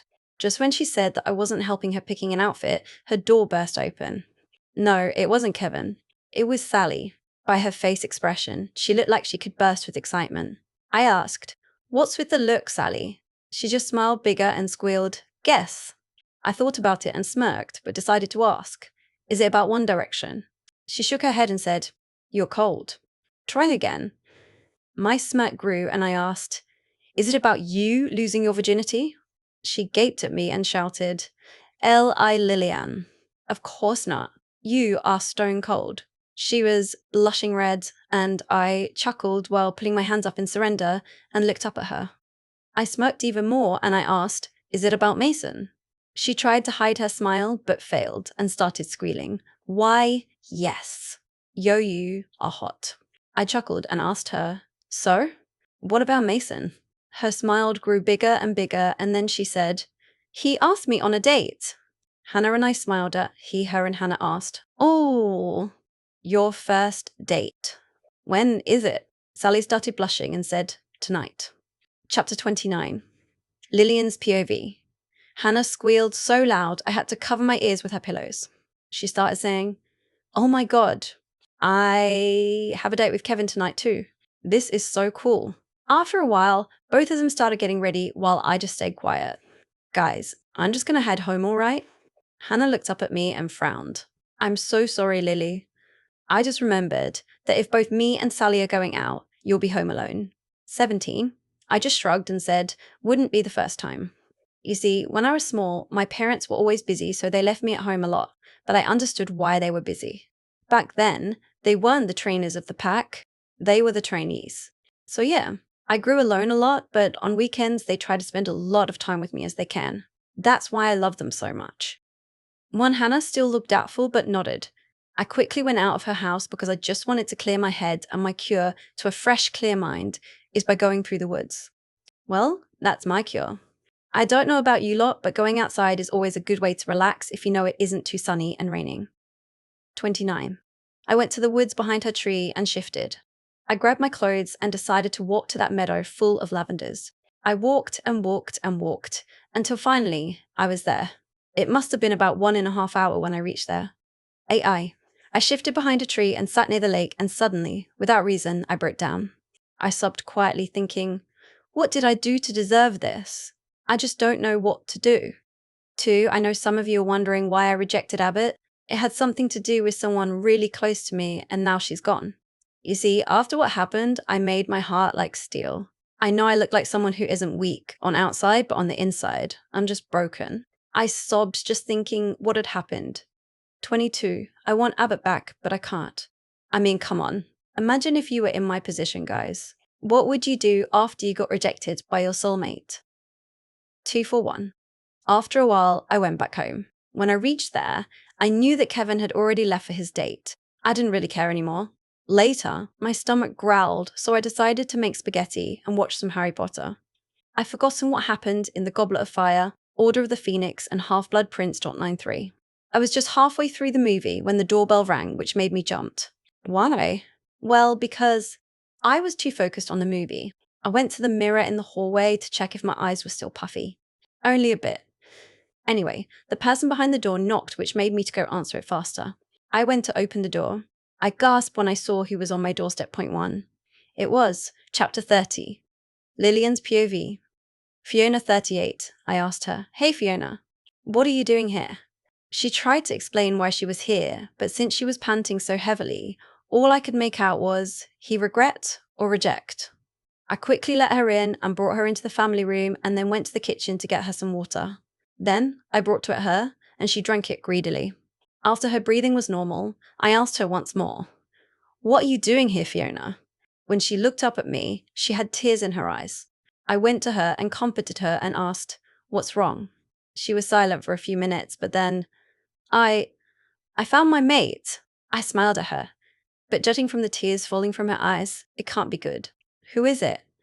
She started to tear up again, but then she said, "Steve Jones, Maggie's older brother." I was shocked, but then quickly asked her, "Then why a crying love? Did he do something wrong?" Then she was sobbing hard. She said, "He rejected me." I froze in my seat and asked her through gritted teeth, "Why did he reject you?" She said, "I don't know. He wouldn't tell me. All he said was, 'I don't want you to get hurt because of me.' What the hell does that even mean?" 13. I was about to ask her something when my front door broke down. Blang! Ellen 8. I quickly got up from my seat and went to peek to see who it was. It was a 6'3" guy who looked at least 28, and from his scent, he smelled like a rogue. Damn it! Fiona looked at me and I pointed to the kitchen and mouthed, "Run and get help." She nodded quickly and ran to the back door while I stood in front of this guy and said, "You know, it's very impolite to knock down someone else's door without permission." He growled at me and asked through gritted teeth, "Where's she?" I gave him a confused look and said, "I have no idea what you're talking about." 8. In a second, he pinned me to the wall and said, "I have no time for games here, so tell me where Fiona is and I'll let you go." I froze and asked, "Why do you want Fiona?" He said, "Since she's Steve's mate who is beater of his pack, we want him to hand over his pack over to us." I asked, "What about the alpha's mate? Even if you had a beta's mate, it still wouldn't be enough." He laughed at me and said, "We already took her, and now all we need is Fiona." He tightened his fingers around me and said, "So, are you going to tell me where she is, or am I going to have to take you with me?" I tried to pry his fingers of my neck, but it didn't work. He growled and tightened again while I said, "Never." "You want to know why?" He asked. "Why?" 11. I gave him a smug look and said, "This is why." I kneed him in the balls and pinned him to the ground with him still groaning with pain. I said to him, "What makes you think I'm going to go with you?" He smirked at me and said, "I know, you're just showing this tough girl look, Lillian." I froze and asked while tightening my fingers around his neck, "How do you know my name?" 11. He just gave me a smirk while I tightened my fingers around him and shouted, "Answer me." He growled but continued to smirk at me and said, "Your cousin Cherry mentioned you back when we were still close." 8. I froze and asked him, "How the hell do you know Cherry?" He gave me a fake hurt look and said, "Oh, you don't remember me, Lillian? Well then, let me introduce myself." After he said that, he pinned me so hard to the ground that I was seeing black dots. I only managed to hear what he said and just couldn't believe it. He said, "I'm Spencer Slater. Alpha of the Blue Moon Pack, or was, and your dear sweet cousin Cherry, was my mate." 98. Everything went black after that. Chapter 31. Abbott's POV. I was pacing in my room thinking how to get Lillian back. I let out a frustrated sigh and thought that I should just let her know about my feelings for her first, and hope that she gives me another chance. 24, I quickly went into my Ferrari and drove there feeling absolutely nervous. I knew that I might get 2 reactions from her. The first one is that she believes me and gives me another chance. The second is that she'll just flip me off. 8. I really hope it's the first one. 43. When I reached her house and parked it, I was too busy thinking about her that I didn't notice her front door when I just walked through where the door was supposed to be. Then I caught Lillian's scent, but it was very faint and also another scent. The colour drained from my face when I knew what it was. A rogue. I said in a low, shaky voice, "No." My wolf was howling and clawing, and then I decided to check her room to see if she was there, and not. I gulped at the thought. I ran up the stairs quickly and went to her door. It doesn't take a genius wolf to know which is her bedroom because it's filled with her scent. I checked her bathroom, kitchen, everywhere. She's gone. I growled at the thought of someone daring to kidnap my mate. I mind-linked everyone, meeting and the pack house now. I quickly went back to my car and drove to the pack house. When I reached there, I found everyone in the foyer. I went up the stairs of the foyer, and yelled, "Silence!" All of them quickly shut up, and I was about to tell them Lillian was kidnapped when the front door slammed open. One, bang. It was Fiona. She was panting heavily and sweating. Then she ran to me and said, "Alpha, Lillian was kidnapped by a rogue." Everyone gasped. I was a bit suspicious on how she knew Lillian was kidnapped and asked her, "How did you know she was kidnapped?" Fiona said, "I ran to her house to talk about." She hesitated and continued, "My mate rejecting me." I looked at her in shock and asked her, "Who is your mate, Fiona?" She just shook her head and said, "He'll remain nameless, Alpha." I nodded at her and said, "What happened after that?" 13, she replied. "We were just talking when her front door broke down. Lillian went to see who it was. I knew it was a rogue from his scent, and then she turned to me, pointed to the back door at the kitchen and mouthed, 'Run and get help.' I only just got out of the door when I heard him say he was looking for me. I don't know why he was. If you were wondering, Alpha, I also caught his name, but only his surname. I think he said, later, 5. A growl erupted in the crowd, and I looked at who growled at saw it was Steve. He came up to Fiona and said, "Mine," and embraced her. She growled at him and stepped out of his embrace and glared at him. He whimpered and was about to say something when I cut in and said, "Do you know who this Slater is?" He sighed and nodded. 116. A few weeks ago, our Alpha met his mate, but then she got kidnapped by Spencer Slater. He was Alpha of the Blue Moon Pack, but now he's a rogue. I don't know why he's a rogue. A few days later, we got a letter saying that since they already have the Alpha's mate, they wanted the Beta's mate, which is me, because they wanted our pack. I didn't have a mate back then, but when we came here, I found Fiona and knew she was my mate, but I didn't want her to get kidnapped, so I rejected her. 2, Fiona yelled. "Have you ever thought what might have happened to me after you rejected me?" "I don't think so. If you rejected me, which you did, then it'll be easy to capture me without you protecting me. Have you ever thought of that? You dumb." 13. Suddenly, it dawned at him, and he said, "I didn't realize that could happen." Fiona glared at him and said, "Look what happened, Steve. I bet you didn't care if I was kidnapped, did you?" "I wish I was now, because Lillian was kidnapped and who knows what pain she's going through." I yelled at them both, "Silence. I want my best trackers to find out where Spencer is hiding, and you two," I pointed at Fiona and Steve, "better fix your relationship." 1-8. After a few hours, my trackers found where Spencer was hiding, and I said, "Good. Now I want my best and strongest warriors with me." I saw Lillian's cousins step up. I didn't know they were warriors. I quickly shook my head and focused on Lillian. I saw the Alpha of the Invictus Sword Pack approach me and said, "I want to help you too." I was about to say there's no need when I remembered his mate was kidnapped as well, so I just nodded and then shifted and started running to the direction where my trackers told me. "Please hold on, Lillian. I'm coming." Chapter 32. Lillian's POV. I woke up feeling terrible, and man did my head hurt. I was on a floor and my wrists were chained with silver chains. I was confused because I didn't feel my pain. Then it hit me. 3. "Please don't try to ease the pain," I said to my wolf. "You're tired as it is. Please stop."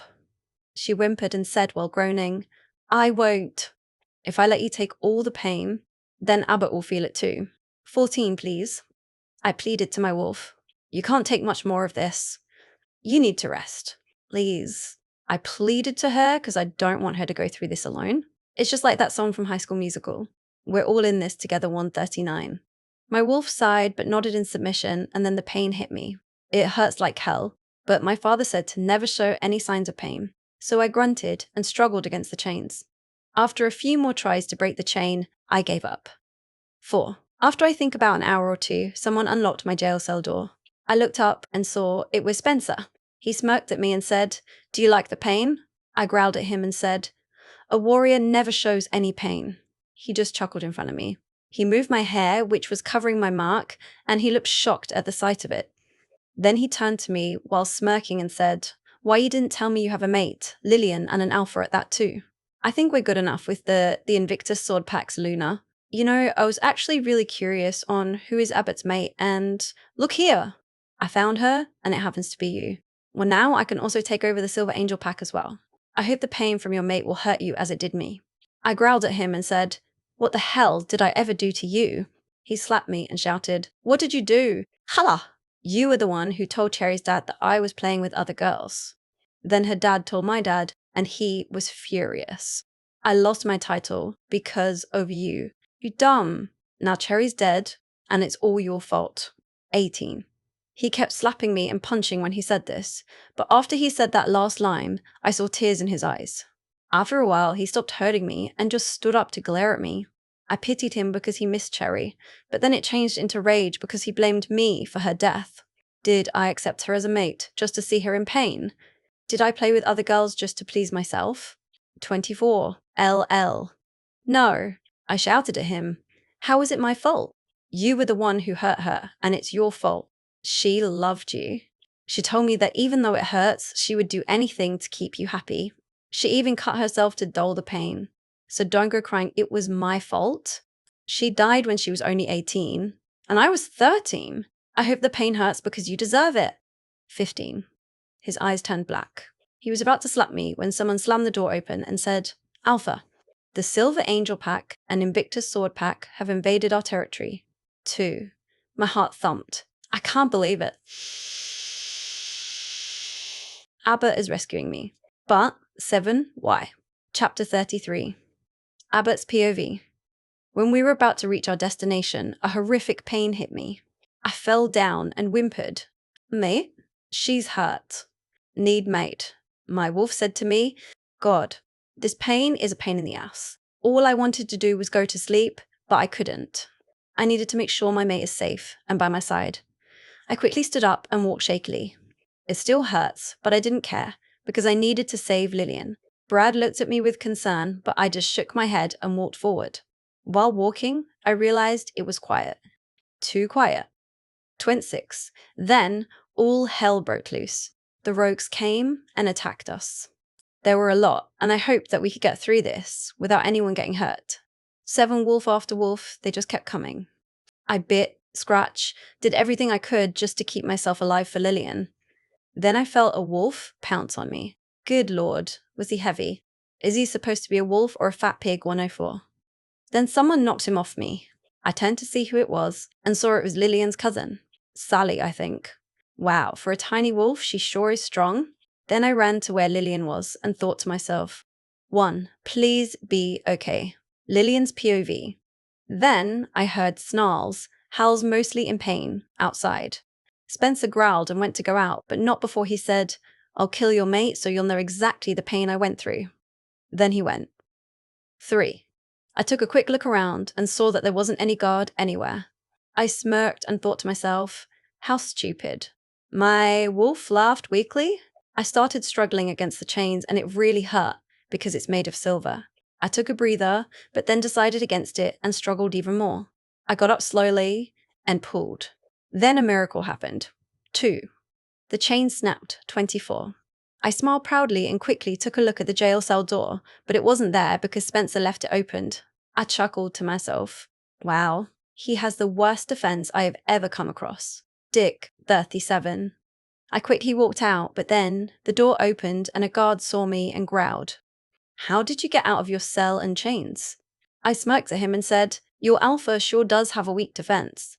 He left the door of my cell opened. The guard just growled on one. Then he lunged at me. I dodged it just in time, and then I saw the silver chains on my wrist and smirked. I heard the cracking of bones and quickly turned around and used the chains on my wrist and pulled it around his neck and strangled him. He choked and growled, but then he stopped. He died 75. I sighed sadly while getting off him. That's the one thing I hate about being a warrior. You have to kill someone for your pack to I. Quickly ran outside and came just in the nick of time because I saw Spencer sneaking behind Abbott. I had no time to shout at him, so I did what I had to do. I ran towards Spencer and wrapped the chain around his neck. He growled and snapped at me and tried to get me off his back. I held on for dear life, and then Spencer slowed down and fell. I quickly got off him and dropped to my knees. Oi, I panted heavily, and then I heard the cracking of bones. Then I heard a voice that made shivers run down my spine. Lillian? I chuckled and got off the ground to face him. I replied sarcastically, no, it's the pizza man. Who the heck do you think it is? He rolled his eyes and said, yeah, it's you. 93. I chuckled some more, in the flesh. Then I got a real good look at him and flushed.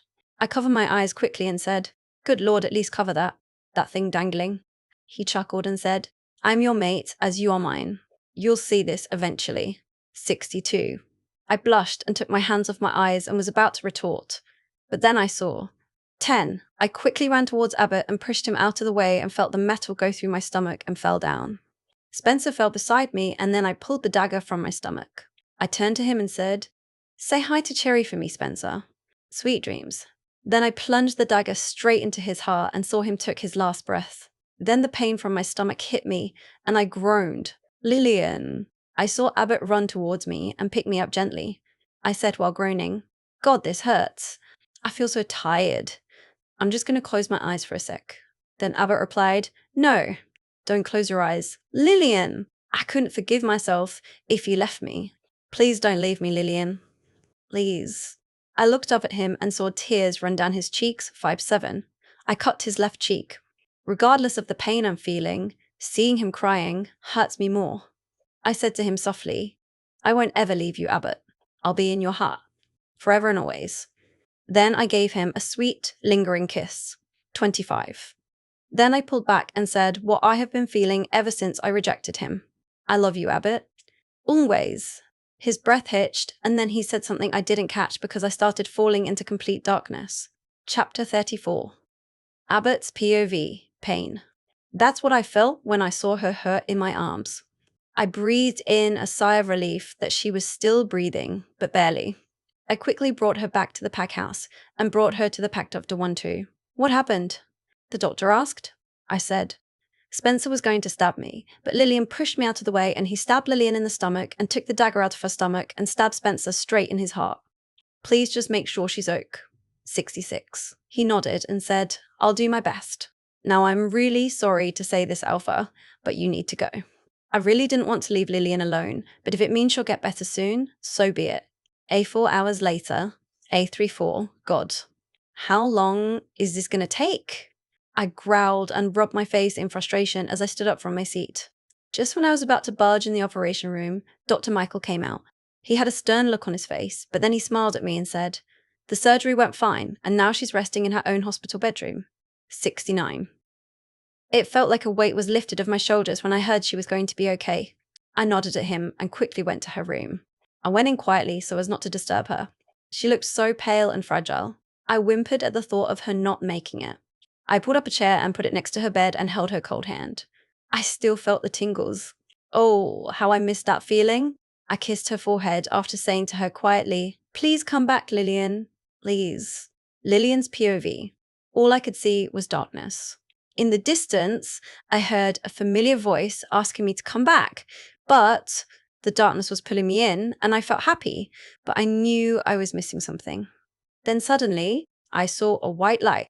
It was coming towards me, and then the light began to make a figure. A familiar figure, 24. Oh my God, 3. It was Cherry. She was wearing a simple white dress and had happiness in her eyes 116. I said to her in a wobbly voice, Cherry, is it really you? She chuckled and said, yeah, it's me. I can't believe how much you've grown, Lily. 3. I smiled at her and then she continued, I wanted to say thank you for that day. Remember? I looked at her confused, but then I had a flashback font 6, flashback 1. I went into Cherry's room and saw her cutting herself. Cherry, what the heck do you think you're doing? She looked at me with sad eyes and said, I know this is wrong, Lillian, but it helps to dull the pain that he's doing. 13, I said to her flatly. Spencer. She nodded and had tears in her eyes. I don't know why he's doing this. I'm his mate. He's supposed to love me unconditionally. 22. I looked at my cousin and rage filled me. Before she even met that idiot, she was always happy.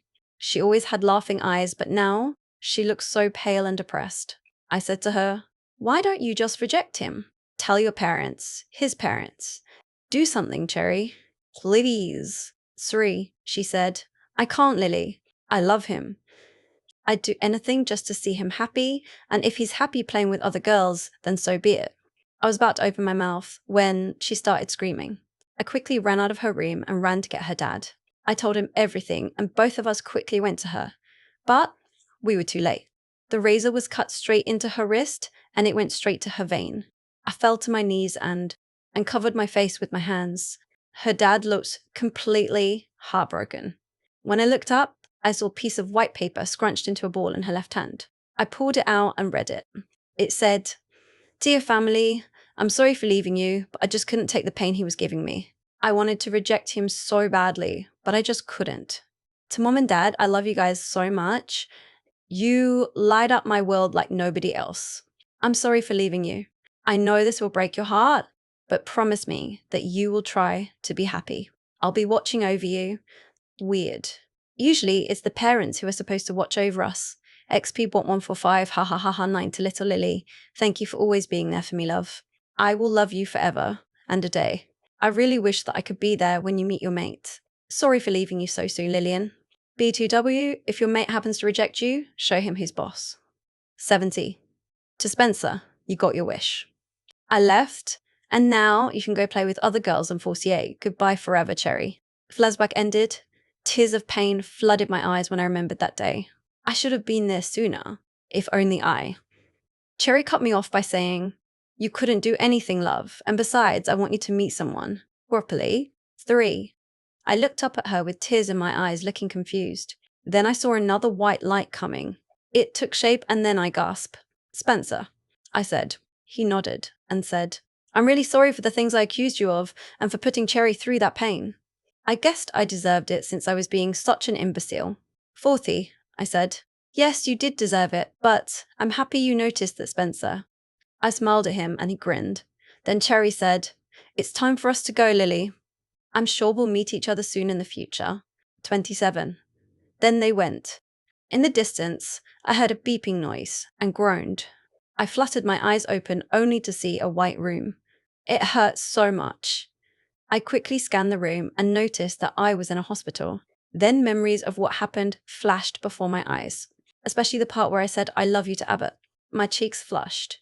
I felt so cooped up, so I went out of the bed slowly and went to the balcony with the IV pole, since I have tubes in my arms.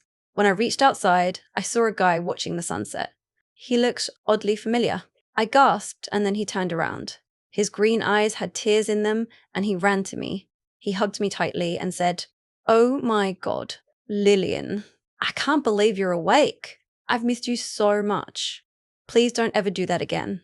I will make no such promises," I said while hugging Abbott back. He chuckled. Then he pulled away and helped me walk near the railing to watch the sunset with him.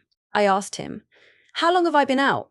He replied, 3 weeks, but it felt like years. I couldn't stand seeing you so pale. It hurts me remembering what you did. 6. I'm fine, Abbott, and besides, it's what warriors are supposed to do. Protect their pack and alpha. Then he said, "But you're not a warrior anymore, Lillian. You're Luna. You're my mate." 2. I may be the Luna, but I will always be a warrior at heart. I'm glad you're okay, Abbott.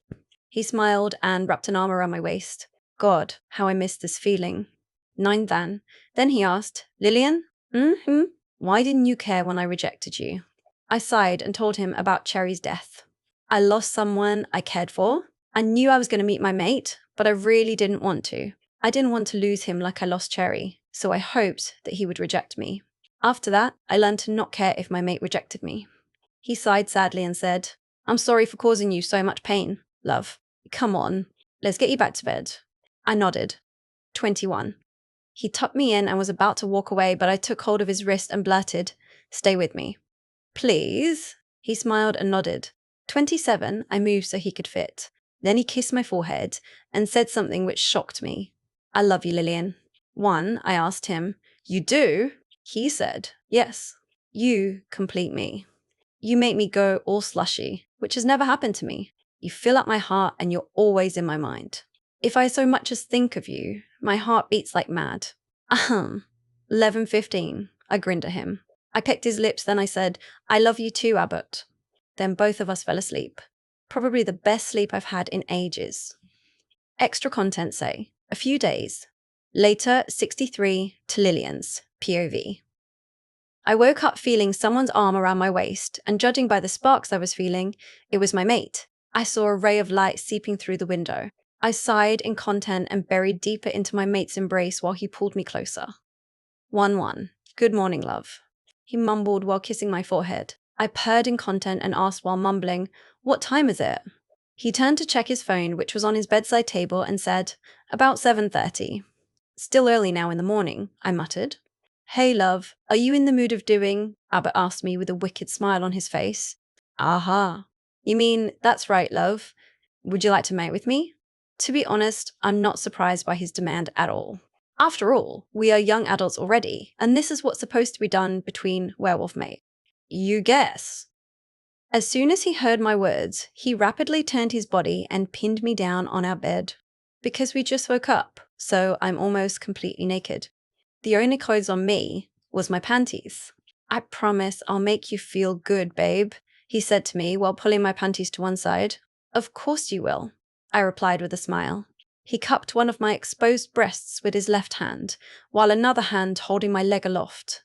It is my first time for someone playing with my breast, and to be honest, it feels strange but nice. You surely had a lot of experience before, Abbott, I said to him teasingly. Well, he replied with his face flushed red. I'm sorry, Lily. I've done this many times before, but from now on, I swear I'll only do it with you. Don't worry, I don't mind actually. I tried to relieve him. I like it when your face is flushed red. Do you? Abbott pulled up his head and looked at me in my eyes. Then how would you like this? He said, while pinched my nipple between his thumb and forefinger. Damn, I love this feeling. Ah! A groan slips away from my lips. But before I recovered from it, I felt something big pressing against my slit. Be ready, babe. I'm coming in. I hear Abbott saying, okay. Before I could react, I felt something was seeking passage into my body and stretching me open. Thank Lord. My passage was well lubricated because of the arousal, and it wasn't painful for me at all. Abbott, you, I said to him surprisingly. Hee hee. Your passage is wet and slick. It's like you are welcoming me in, Lily. He smirked. No. I'm not. Soon, I became speechless. Not only because of the profound embarrassment that I'm currently in, but also because he started to piston his worm in and out of my body. Does this feel good? Yes. Damp, slick sounds soon filled our room, mingled with my indecent moans. I couldn't help but moaned and gasped with every thrust. Damn, I'm sunk in the pleasure he gave me. That's right, Abbott. This feels good. Please give me more. Even though this is my first time doing this thing, I'm so full of lust. Yes, my lady. Soon after his reply, I realized his worm was going in and out faster and faster. Oh. Yes, I continued to groan. It does feel amazing indeed. Not long after this, I feel my face aflame. It must be red now. Babe, Abbott suddenly called upon me. Are you ready for my seeds? What? What do you... I can't hold it back anymore. I have to release now. As soon as he finished his sentence, I felt his balls tightened up and his worm quivering inside my body. He must have blew his load already. Ooh. This feels so good. It feels even better when I come to think that you are my mate, Abbott said to me with a face full of happiness and satisfaction. Is that Abbott? I said in a disappointed tone. I am no. We're near my climax yet. I want to come too. Abbott, Who told you we're done now, my love? That wicked smile appeared on his face yet again. We will do it over and over. 2 hours later, we were finally done. Will you marry me, Lillian? 35. I stared at him shocked, but then the corners of my mouth started to rise and I said, while grinning, yes. He grinned at me and kissed me passionately. Then he slipped the ring on my finger. It was beautiful. It was a paw print, and it had something engraved inside the platinum band. It said, 5, together, forever and always, 248, the E end.